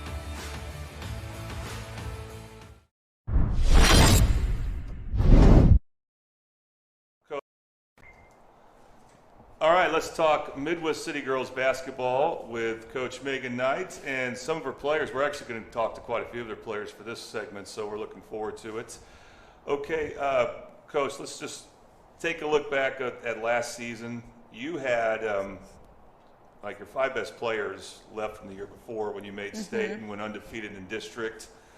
4 seniors and a junior that moved out. And then so it was obviously going to be a kind of a rebuilding year. I thought the problem just simply came down to shooting. You know, it was hard for you to stay in games because the outside shooting wasn't there. But now, how do you see it as far as how last season went and what prevented you maybe from getting a little farther? Yeah, we were 15-8, which, for a lot of people that's great. For us, that was terrible.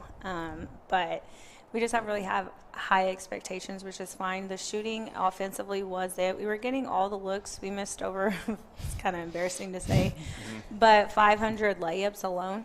And so we were pitting up the right shots. We were doing the right things. We were getting the right open looks. It's just we were not finishing it.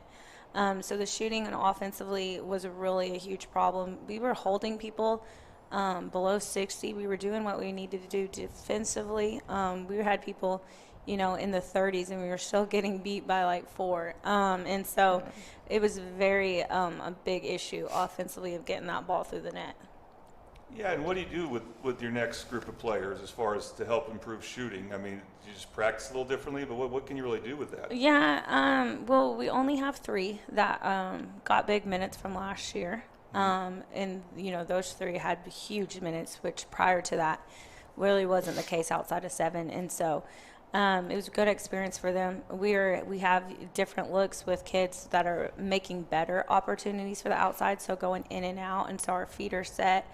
Our shots are looking better. We're adding some pieces that are, are a little better shooters. And so last year, we really relied on Sadie being our outside threat around the 3-point line. And now we have about 4 of them that any given night is going to get really hot. And so that's what's really nice about this team. Okay, let's talk to the top returning player. As Coach mentioned, Seven Miller right over there. Seven, 2 years ago as a sophomore, you were, I believe, starting for most of that season. You're making big-time contributions. You didn't really have to score or look for your shot much. I just played my role, score when I needed to. Did it feel very different last year? Yes. Also, I only played half a season, so that contributed to. You hurt your hand? Yeah, I broke my hand. How are you feeling now? I'm feeling good. Hurts here and there, but other than that, I'm good. Do you feel like this team will be different as far as either you'll be better suited to take on a scoring role or that you have help? Either way, if I don't need to score, and I need to distribute the ball or get a rebound, then I'll do that. If I need to score, then I'll score. Okay, let's bring in the player that was not on last year's team, but was already taking legendary status. I've heard already a lot about her, and that's an incoming freshman, Brooklyn Henderson. Also, I remember her brother playing, so there's some legacy involved. But Brooklyn, is it fair to say that you're the number one freshman in the state, or is that too much right now, or what? Yeah, that's good. It's good? Okay, because it's just an incredible accomplishment when you can get Division I offers before you play 1 second of high school basketball, because technically those scrimmages you played in don't count yet, right? No. What does your offer sheet look like right now? Just like 1, but I have looks. The Baylor was 1, right? Yeah. That's still pretty good. Coach, when was she on your radar? She's probably been on my radar since 6th grade. Having Roy was a big deal, but we became pretty close 7th, 8th grade, going down to her games and stuff like that. So. Well, Brooke, let me ask you this. So you're playing, obviously play a lot of AAU ball, but then you also played for the middle school teams, right? Yes. What was the competition? Was it did you feel like it was an easy time in middle school? Because you're going to make a big jump from middle school to varsity. Usually players go from middle school to freshman and then JV and then varsity. But It wasn't any competition but Carl Albert, but I feel like it'll definitely be better this year. we'll be talking about Carl Albert later for sure. All right, Coach, what do you see different maybe in Seven Miller's game? I think she's a little calmer at times, kind of back to her sophomore year. We're seeing a little bit more of that, just being a little more relaxed. Probably helps with me too, because I think I'm a little more relaxed this year. I don't have to, set so many plays and set so many things up. They can just kind of go play hoop. And so I think that's really kind of helped our returners compared to last year. It looks a little more like our 2 years ago, her sophomore year for sure. And Seven, are you more comfortable yourself? And what I always ask seniors this, especially seniors who've played a lot since they were freshmen or sophomores, like now it's your final year.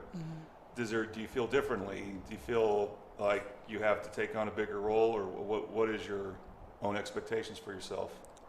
Just to go out there and hoop, and it's just we get better every day, get better every game. Are you more vocal? Are you always a vocal player anyway, or more vocal, or? I think I'm always vocal. She's always been vocal. Even her sophomore year, she was kind of telling people, get out here on the court. I don't want to run. Yeah, so. Would you say, though, Seven, you like defense as much or more than offense? Yeah, I like to do the little things, because who's not gonna do it? I'm gonna do it. So. Absolutely. And do you talk on defense then a lot? Because that's where you want to hear talking. Yeah. All right, Brooklyn, what about your defensive game? Because, when you're like the leading scorer of a team in 7th grade, 8th grade, you got a lot of offensive responsibility. It can easily slip into your mind like, hey, on defense I can hold back a bit. So how would you describe your defense?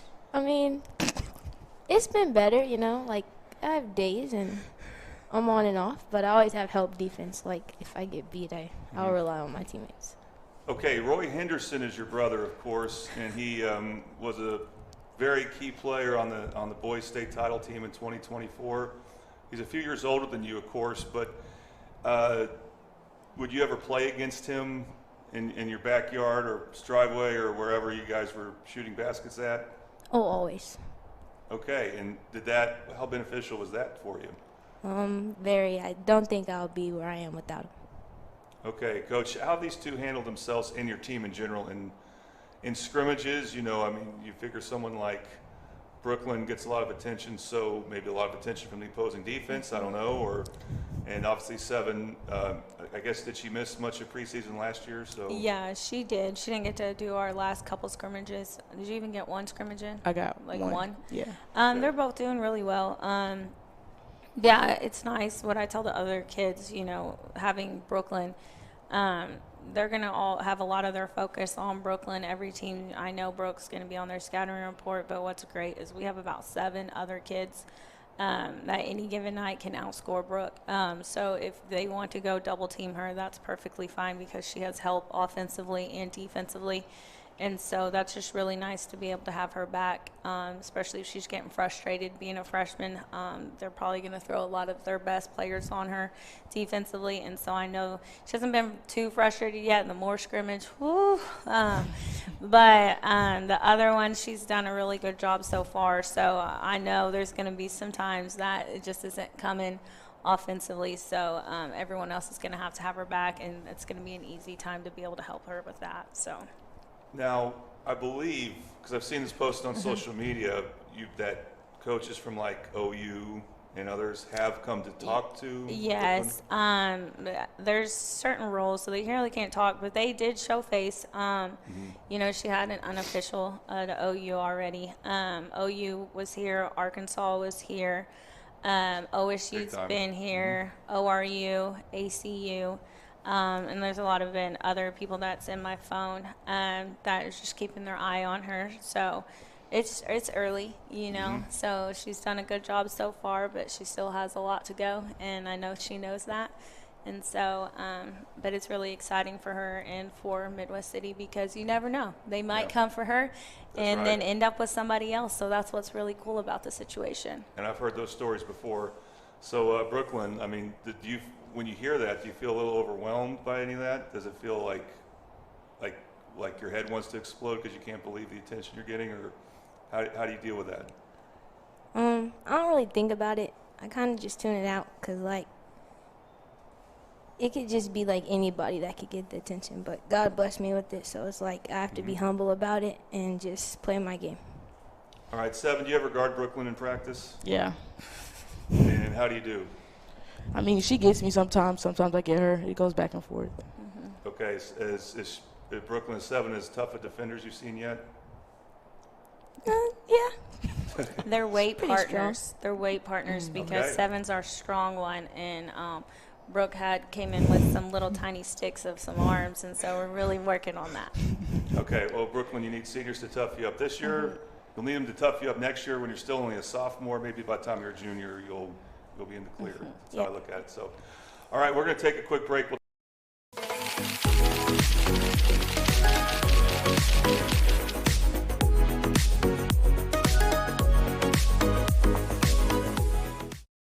Last year, 35% of all auto accident deaths were rollovers. If you've been in a wreck, don't hesitate to call us.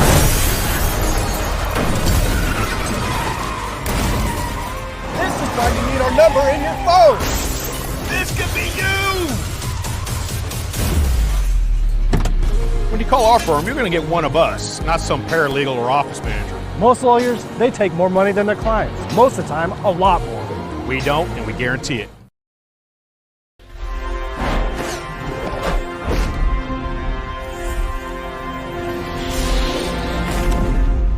Back talking more Midwest City girls basketball. We got Sadie Johnson now and Promise Wright.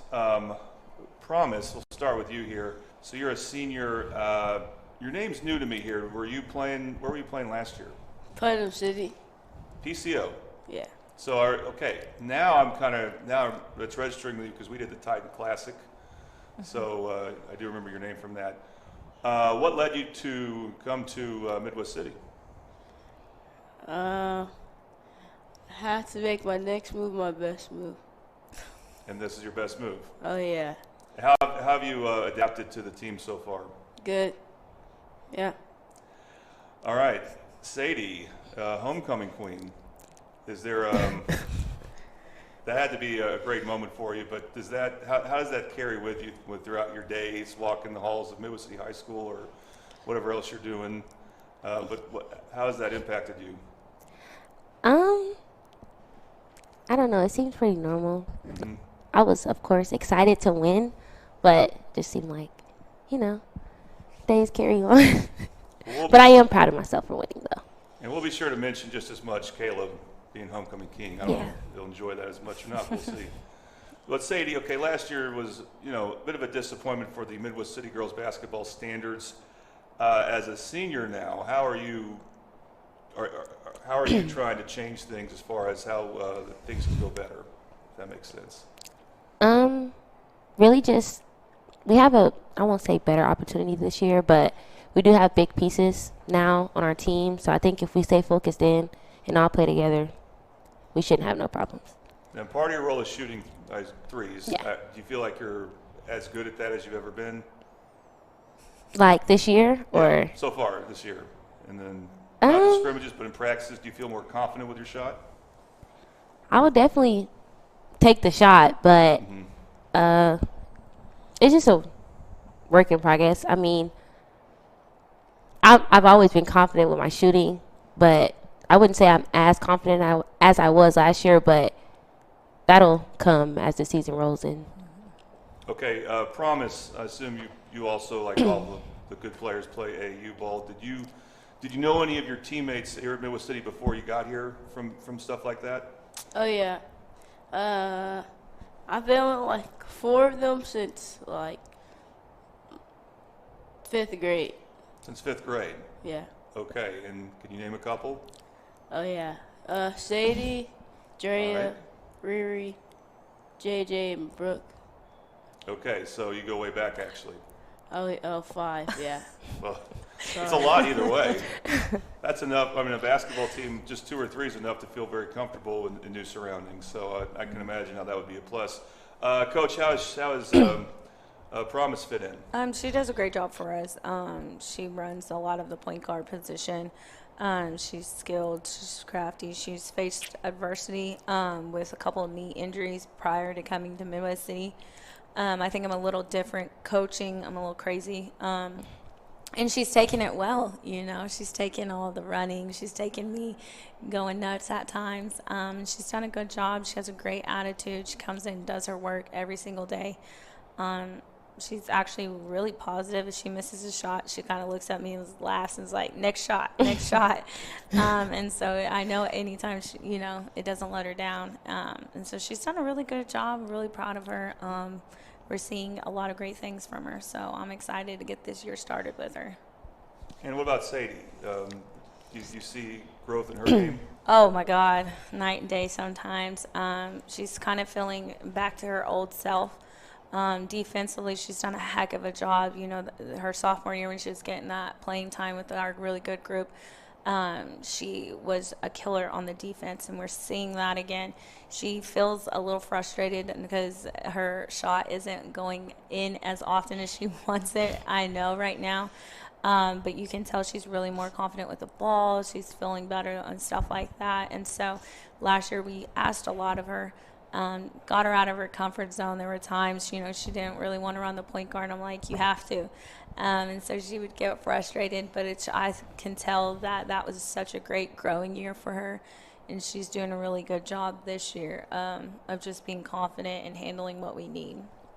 And Coach, what about do you have any injury updates you could talk about? Like, for example, Bailey Guthrie, was she out? She was out for all last year? Yes. She is now able to do 2-on-2 stuff, 1-on-1 stuff. We're hoping she is released really, really soon, in the next couple weeks. So she's done a really good job on the court in practice. And Kennedy Downer is also injured with a knee injury right now. She started for us last year. She should, go into PT right now. Hopefully, sometime this semester she's back. But Bailey right now looks like she might be back before Kennedy. So you're expecting to have both maybe by January? Yes, yeah, and that's kind of really when it matters. So, I would love to have them back now, but we really would like to see them back in January. I'm guessing for the El Reno game. Yeah, that would be great. Yeah. That would be great. We can play this first one, hopefully win that one, and then just, have a little surprise. We have 2 more to battle with, which would be really fun. And it works out for you then that the Carl Albert boys team, of course, wants to move their game against you back because of football, because they're still playing. But that could actually work out well for you. Mm-hmm. Have an extra. We'll be really deep, which they're really good too, but they're not going to be as deep as us. So we're hoping that they get tired. Well, and that game got pushed from December 9th to February 17th. So yeah. Who knows what the teams will look like then, but we're looking forward to that. Yes. Ladies, is there a particular opponents, as we already talked about a couple of them, is there a particular opponent you're looking forward to seeing? I know you might want to.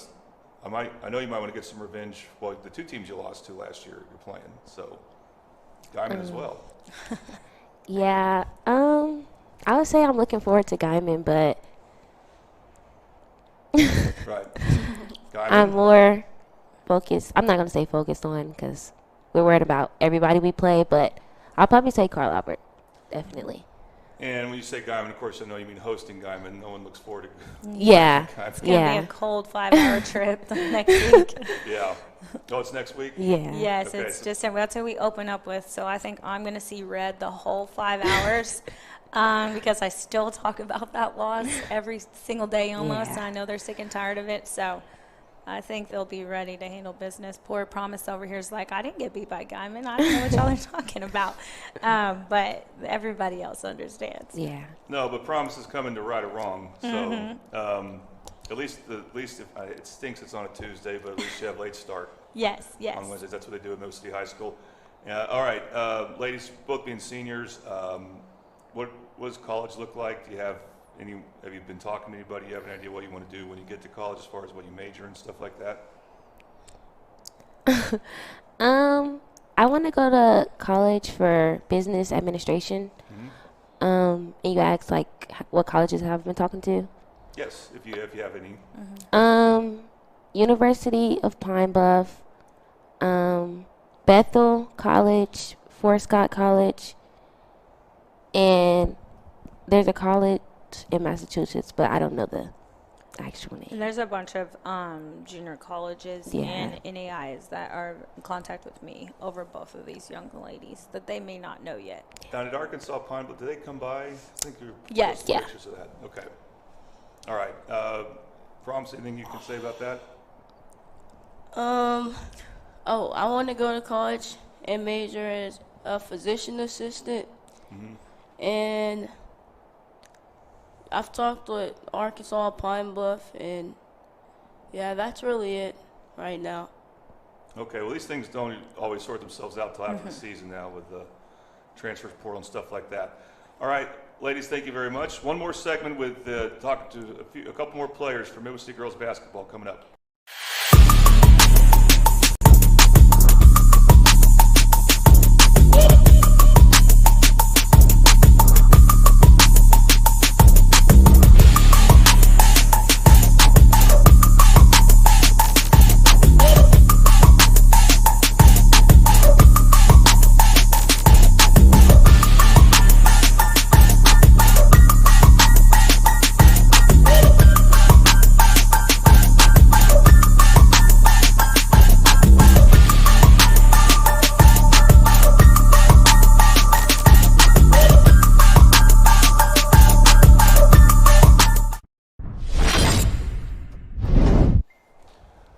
This will be our last round of players for Midwest City girls basketball, and I know both of them now by their last name, but I'm not sure who's who yet. So who do we have right here?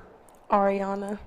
Ariana Walter, another freshman, and then Andrea, a senior. So, but they are sisters. They're, according to the roster, the same height.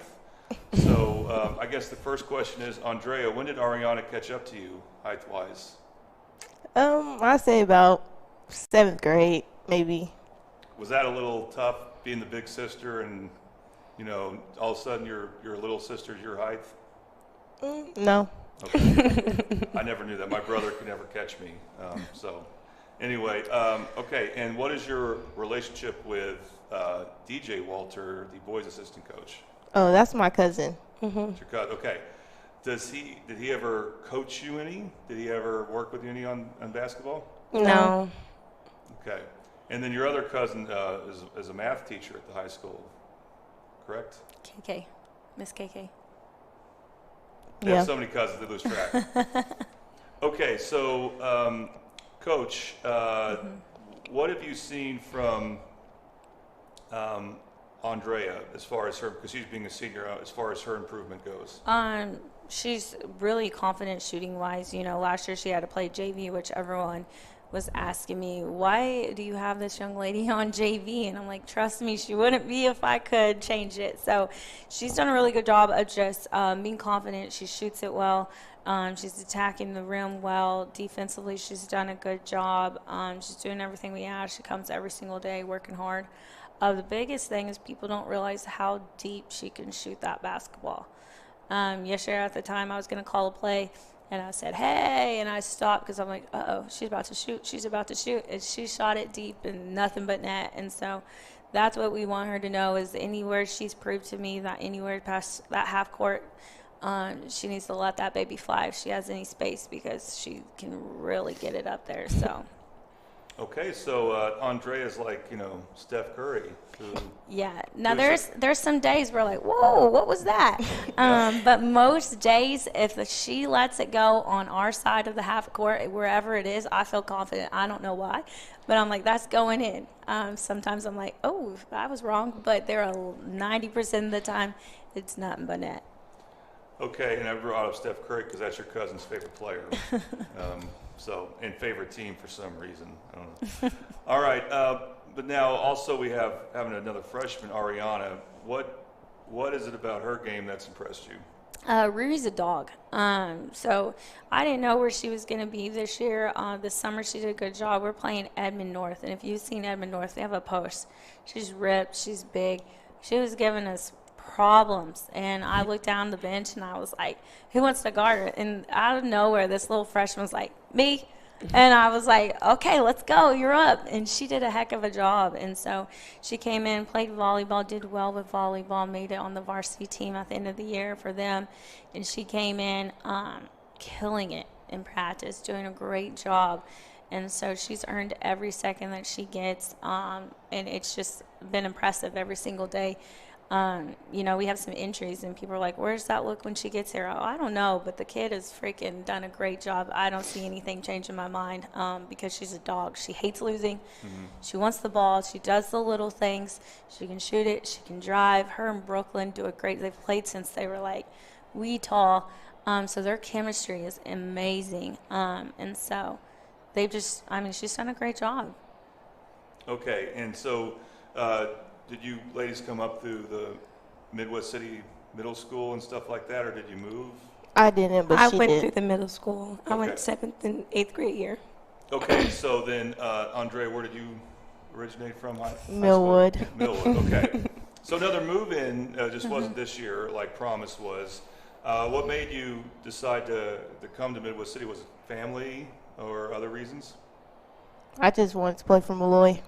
Oh, that's a great reason there. Okay, and I assume that Ariana, you were okay with that. Yeah, I came because my teammate Brooke, we wanted to go. Oh, yeah. We just came to school together, so. So you and Brooklyn were teammates, like on the AAU circuit. Mm-hmm. Their dad is the one that Promise was talking about as a coach. So their dad ran Crush and coached all of them. Okay, and when it comes to Brooklyn, what's it like playing with her or against her? I mean, when I say against her, I mean like in practice and stuff like that. It's definitely like competitive to play against her, and it's like someone to give you a competition with, because Brooke's never just gonna like let it be easy. So. Mm-hmm. And Andrea, if you watched the team last year, they needed you on the varsity level because they needed some shooting. Did you notice that, and were you like, okay, that makes me feel like I can come in and contribute right away? Yes, I did. And would you say do you feel like, and you can be as confident with this as you want, do you feel like you're the best shooter out there? Yeah. Okay. If you had to pick one other player besides you to, let's say, make a game-tying three late in the game, who else? What other player on this team would you have that type of confidence in? Sadie. Okay, that's what I was thinking about. All right, and then Ariana, how about your shot? How would you describe your shot? Still work in progress? If I'm feeling it that game, then it's going to go in. But if I'm having an off game, then yeah. She made a buzzer 3 against Moore and one buzzer 3 against Moore. So. All right. Well, we've talked about players that are hurt. Let's talk about some other players. So, I'd be remiss if I didn't bring up Coach, my girls from the football broadcast that helped me out. That's, of course, Sarai Rawls, who I love. She's a great producer. She knows this computer more than I do. Mhm. And then, of course, Maya Hodge, who you talked about when we weren't recording, but I definitely want to ask you about her because she's the only player over 6 feet tall on your roster. Yes. And she does have, even though she didn't play last year, I know, but she played before that. She took her sophomore year off. But just the fact that she's a serious soccer player. Mhm. Usually those soccer players on basketball, they may not be the best offensive players, but on defense they move their feet so well, and their footwork's pretty good. So what can you say about Maya and how she can help the team?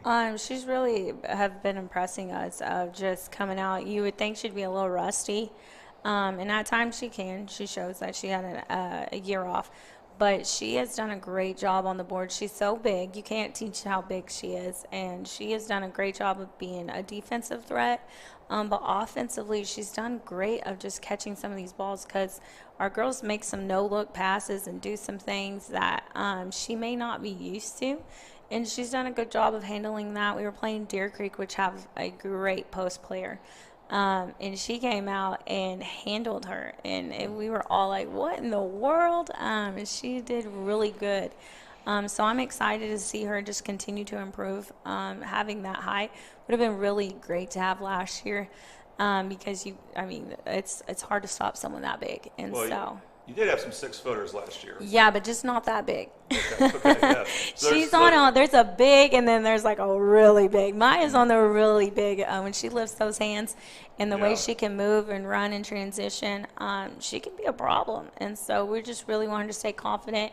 We're glad she came back. I think she was sick and tired of seeing me in the hallway like, basketball next year, come on. And so she finally said yes, and she's taking it serious. And so we're excited to see what she does for us this year. Okay, I hope she comes back next year. I do too. We'll all be on her. Trust me, we'll all be on her. Yeah. Who else on your roster? Because everyone else is below 5'10". Who else would you use to guard the post? We have 7, and then my dog Riri over here. Oh, wow. We will throw her. Drea is crazy long. If she raises her hands right now, her length is outrageous, and so we could use her. I would say Sadie, but she did a great job boxing out on that big girl from Shawnee yesterday. I was highly impressed with that. So they really, any of them will do it. I could even throw in Promise out there, and she thinks she's a big guard, even though she's 5'4". But we do a good job of adding that ball pressure, so it's really hard to pass it in this year. So the player I think of is in the other district, fortunately, Sanaya Bonds from Yes. Del City. I don't know, because Thomas from El Reno's moved on. Yes. And Shelby Thornton, also Del City, moved on. So I don't know who the good bigs are in your district, but specifically your basketball district, meaning I think Carl Albert usually is kind of small. I don't know about El Reno, and Guyman was small.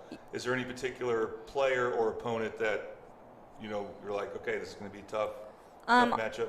Obviously, Del City was nice. She did a heck of a job last year. I think that Maya being as long as she is going to cause some issue. And really, defensively wasn't our issue last year. We just couldn't take care of the ball or score.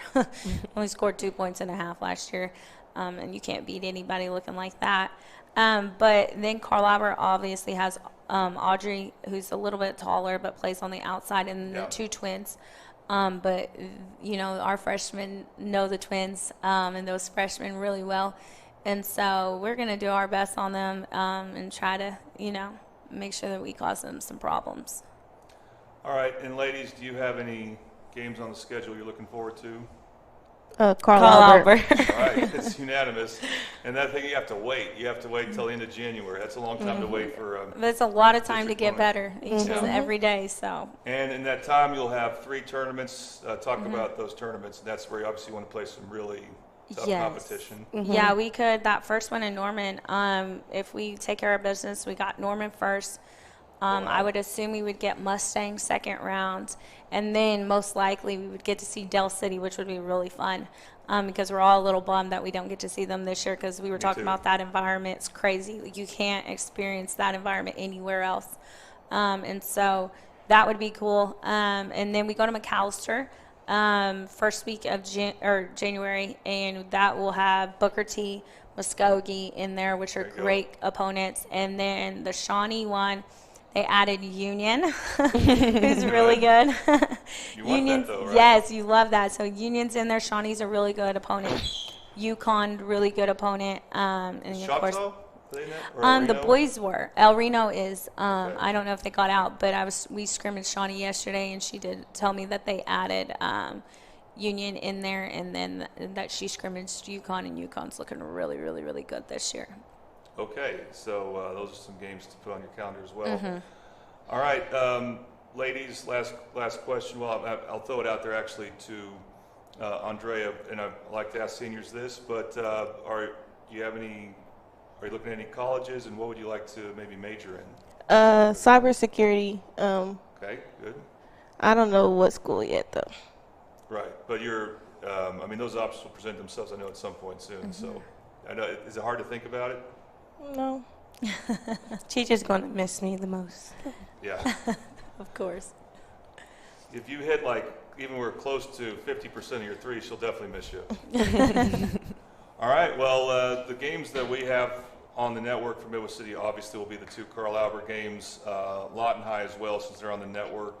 And we hope to have that El Reno game in early January, and then of course the big thing will be the playoffs. So we look forward to covering another season of Midwest City girls basketball. Coach, ladies, thank you very much. Thank you.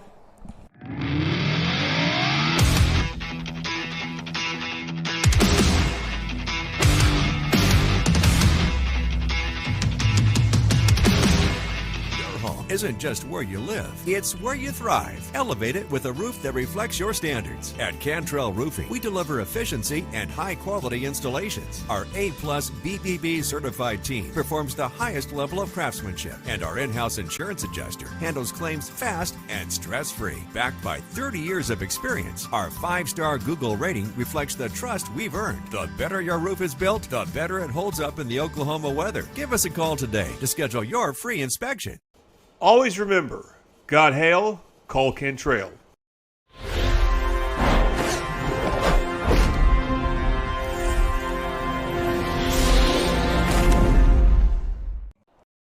All right, and are we saving the best for last? We may just be. We're going to talk Midwest City boys basketball with their head coach, Tori Noel. Coach, we look back to last year. You guys got back to the state tournament despite not hosting a regional and losing the regional championship. You kind of got in the hard way, as I call it. When you don't win the regional championship, you got to win 2 that next weekend. And you had Booker T on the ropes in that game. And so just taking those things into consideration, do you feel like, in a way, because of the talent level you had that year, that you did as good a coaching job with that team as maybe the team the year before that won it all? I think you could say that in a sense. It's a tough ordeal, due to having injuries last year and my first year not really having injuries but having a lot more talent. Right. So I think I was blessed to have a lot of talent my first year, and then my second year having to really break things down and get kids in the right position to be successful. So it was definitely more of a challenge my second year. And also, just coming in focused every day and taking care of business in district. So I think we lost a few games and put ourselves in that position to kind of fight back. So I think coming this year, the main focus is, literally taking each district game. I wouldn't say we were taking it serious, but, it's more serious because you can be put in situations like playing Booker T first round. Yeah, that's what I tell the Del City girls coach. You want to avoid Booker T in the first round, so you gotta win regional and an area championship for that. And the other thing was when you mentioned the district games, it was those John Marshall games, really. Correct. Yes. Sum it up to that. Those were the shocking ones because against similar competition, Del City, Lawton High, Carl Albert, you did way better against those teams than John Marshall did. But for some reason they. Not to take credit away from them, they're down in 4A now. Yeah. But John Marshall? Yeah. They were pretty good last year, though. Yeah. They had some talent. Yeah, for sure. Anyway, and so with this year's, with some of the players you had coming back, did you feel like this year heading in, being your third year, and also you had some experienced players coming back, did you feel a different comfort level maybe during the summer and in the preseason so far with these players? Not necessarily. I know it's going to be. We're going to have a lot of work to do, and it's a grind. It's a process. So, coming in my first year, we obviously we had a lot of talent, but we dropped our first 2 games in the tournament, and then we go to the Deer Creek tournament in January, and we lose in the championship game by 3. Just by, home team and championship, and just didn't make plays down the stretch, and we lose that game, and then we go on to win 15 games in a row to win state. I mean, it takes time to get everyone gelled in and on the same page. So going into this year, I focus on just getting better every single day. And you lose some, you win some, and you go to the drawing board and you prepare again.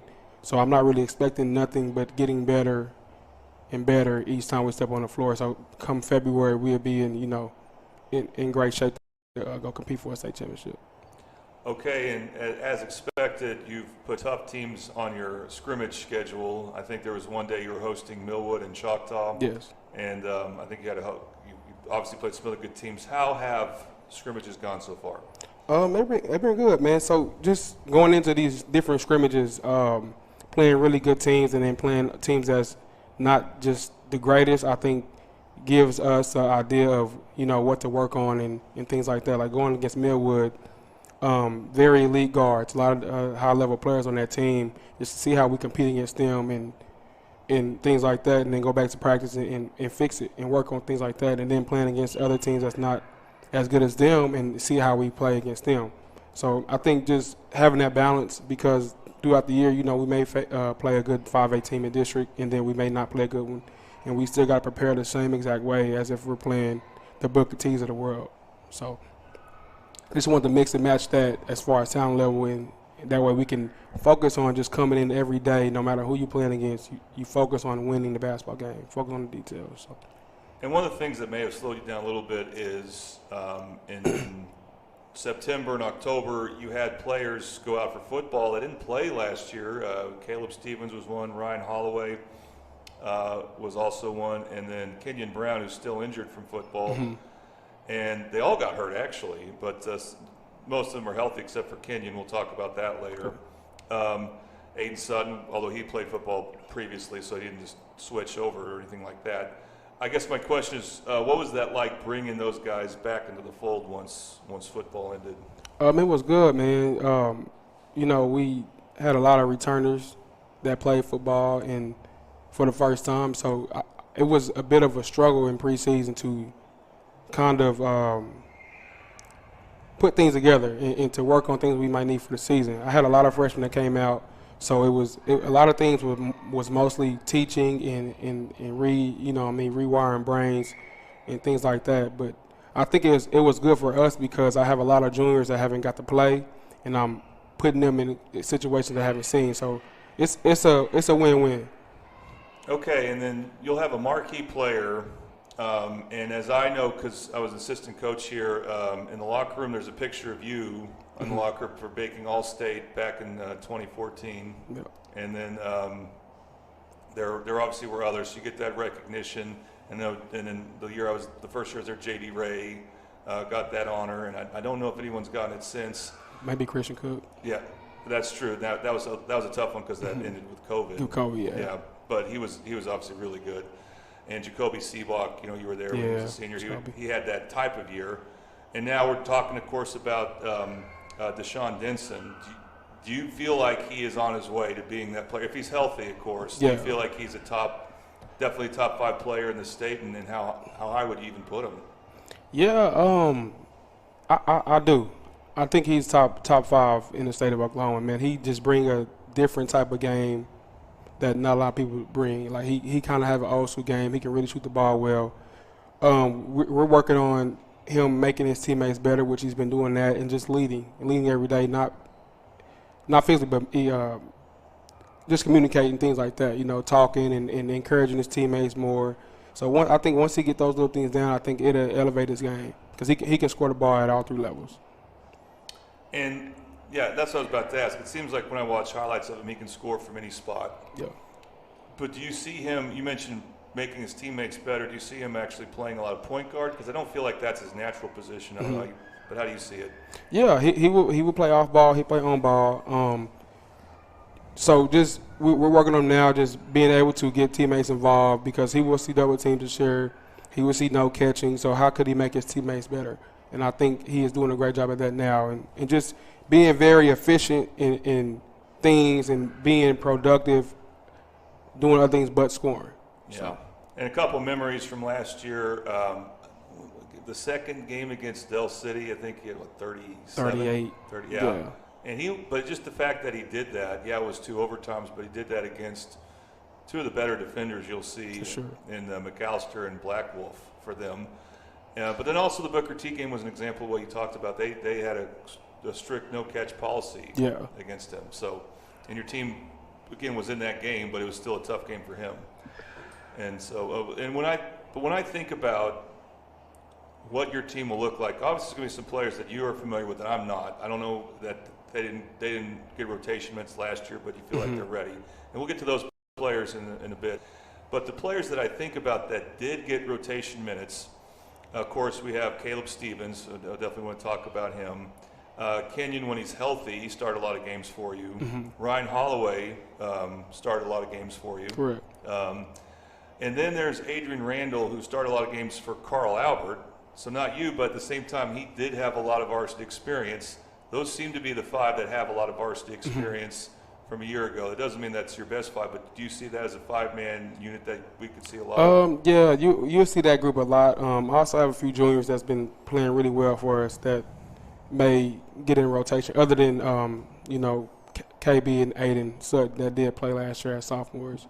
So I mean, it'll be interesting to see. I feel a lot of people is counting us out, which is okay, because we've been working every day and we've been preparing for another state championship run. Well, I would pick you to win your district. That's just me. I appreciate that. A little bit over Carl Albert, but that'll be kind of like nip and tuck right there. Okay, so I already mentioned him. Adrian Randall, goes by Ace. Last year, starting point guard for Carl Albert. He moves over here. How is he acclimated? How do you expect him to play a lot of point guard? Oh, he definitely will, man. I think that'll be one of the most important positions that we have, because then we're able to push DJ off the basketball more and things like that. Ace is really good at getting his teammates involved and just controlling the game on the floor. So I think that will help Deshaun Denton to get easy catch and shoot threes, just like he was getting his sophomore year when he shot 51% from the field. So I think that'll help moving him off the ball at times, and then also, just set him up for easy baskets. That way he don't got to work too hard for a basket. Yeah, so maybe like your first real true point guard you've No, had? since I've been here, for sure. I've had a lot of scores, but he is my first true PG. Yeah, and then Caleb Stevens, to me, seems like someone who is capable of a lot, and then he can maybe at times you don't see much from him. For sure. Last year. And I just remember in a couple of the playoff games, he made a great move to the basket and missed a layup, and it seemed like that kind of zapped his confidence or something like that. I don't know if that rings a bell, but what do you see from him? Do you feel like he can and will make a step up? Absolutely, man. Caleb is he's still figuring things out, but he's a good kid, good attitude. He comes to work every day. So I'm expecting a big season for him. He shoots the ball really, really well. He's well coached. He plays hard and he competes. So I think that's a recipe for a successful season for Caleb Stevens. Okay, and then Ryan Holloway, obviously, I'm sure he's in the mix. Who else is in the mix as wings? Bryson Blackwell. Now, a lot of people talk about him. He's been doing a lot of good things for us this season. He defends really well. He can play the point guard spot as well if needed. And he makes shots. So I think it's going to be, it's going to take time for him and along with my other juniors to kind of get a feel for them varsity minutes and things like that to kind of get adjusted to. So I like Bryson Blackwell, and I like Mario Jones' little brother, DeMarion. DeMario Jones, yeah. And I remember him from last year, so that's his brother. Okay. And Bryson on the roster is number 12. I think Caleb had that number. Caleb had 12, yeah. 11. Okay. So hopefully that will be simple for us announcing games. And then what about Aiden Sutton? Because with Kenyon out, and you need someone to guard bigs on the other team. How does he look so far? Do you feel like he can step into that role? I do. I really do, man. I think, it could be frustrating missing, kids from being hurt or whatever the thing may be, but I think I'm trusting God's work. I think Aiden is going to get a lot of time and a lot of reps that I think he may need to help this team win.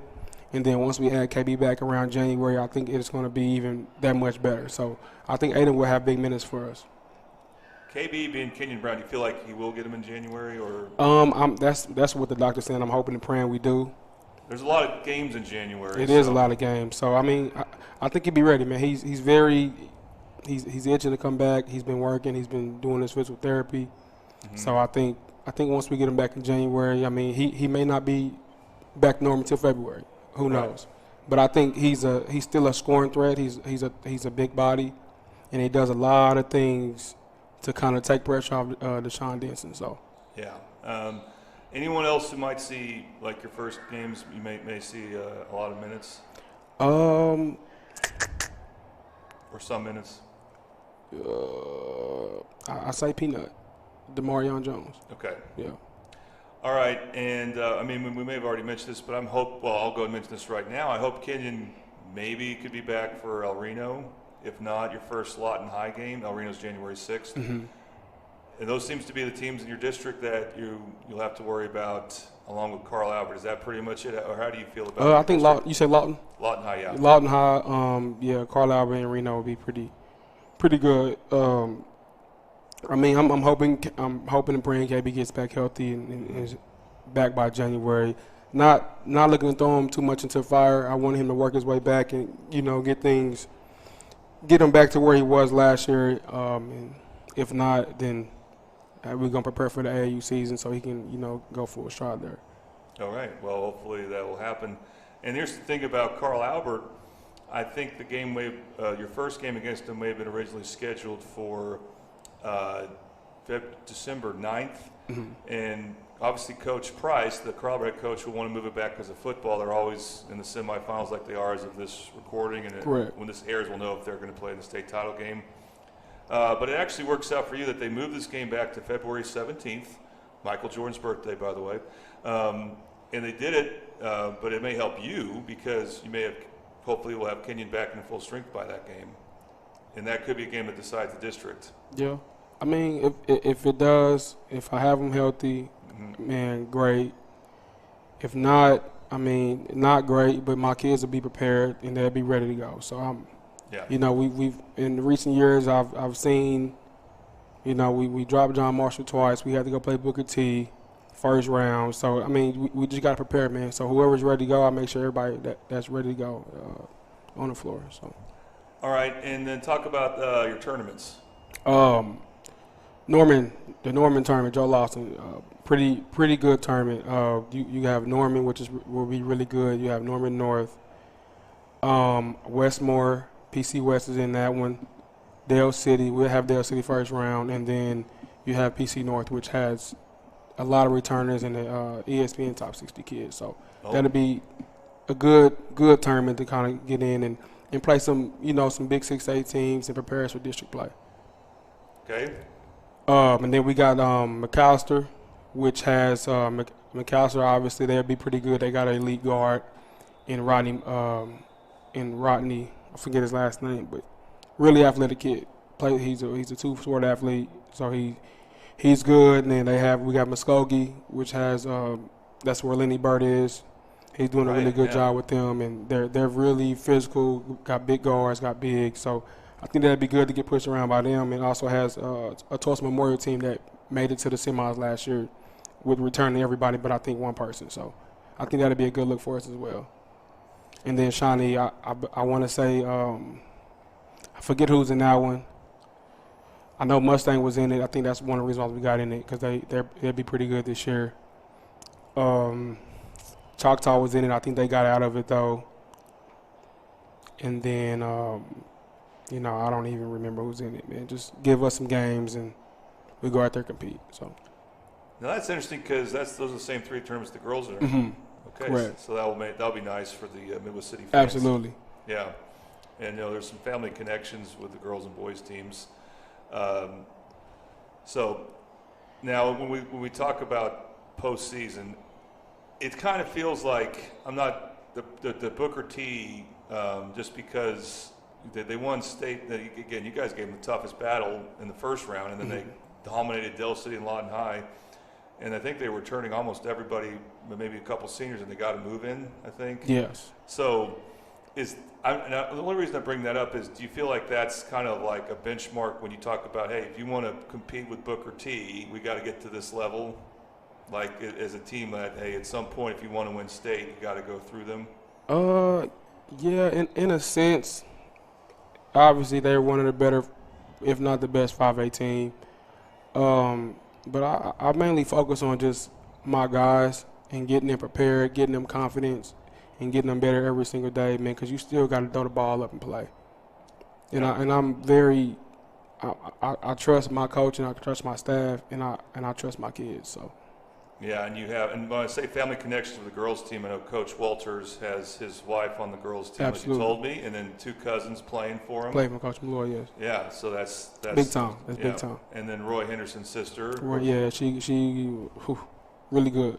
I tell people all the time she could probably start on any high school team in 8th grade. So I'm very excited to see what our girls do this year. And you have the same. I mentioned. Coach Walter, you have the same assistants as you had the last couple of years? Yes, sir. So that has to be nice to have that oh, yeah, absolutely. comfort. Absolutely. All right. That's Coach Bradley, of course. Coach Bradley, yeah. And Deshaun's dad. Yep, Coach Dancy. All right. Well, that's that adds to the, I'm sure that, again, the comfort level and just what to expect of them, and they know what to expect of your players. They're familiar with your players just like you are. So that's a lot to be happy about. So, anyway, we look forward to covering Middle City boys basketball.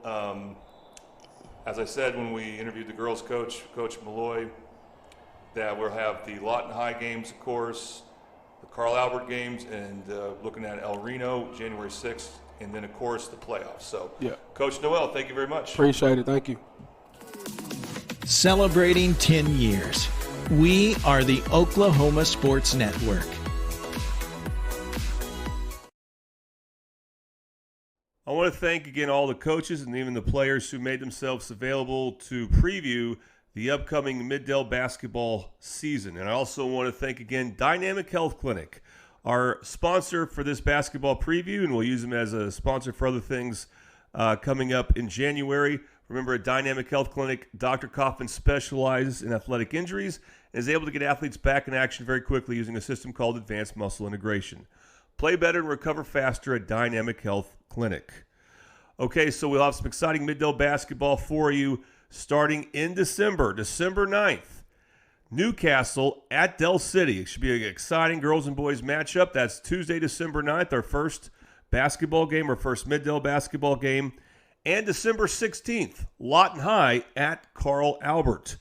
So those are 2 games to look forward to in December, and then January we'll really pick things up with Mid-Dell basketball on the Oklahoma Sports Network.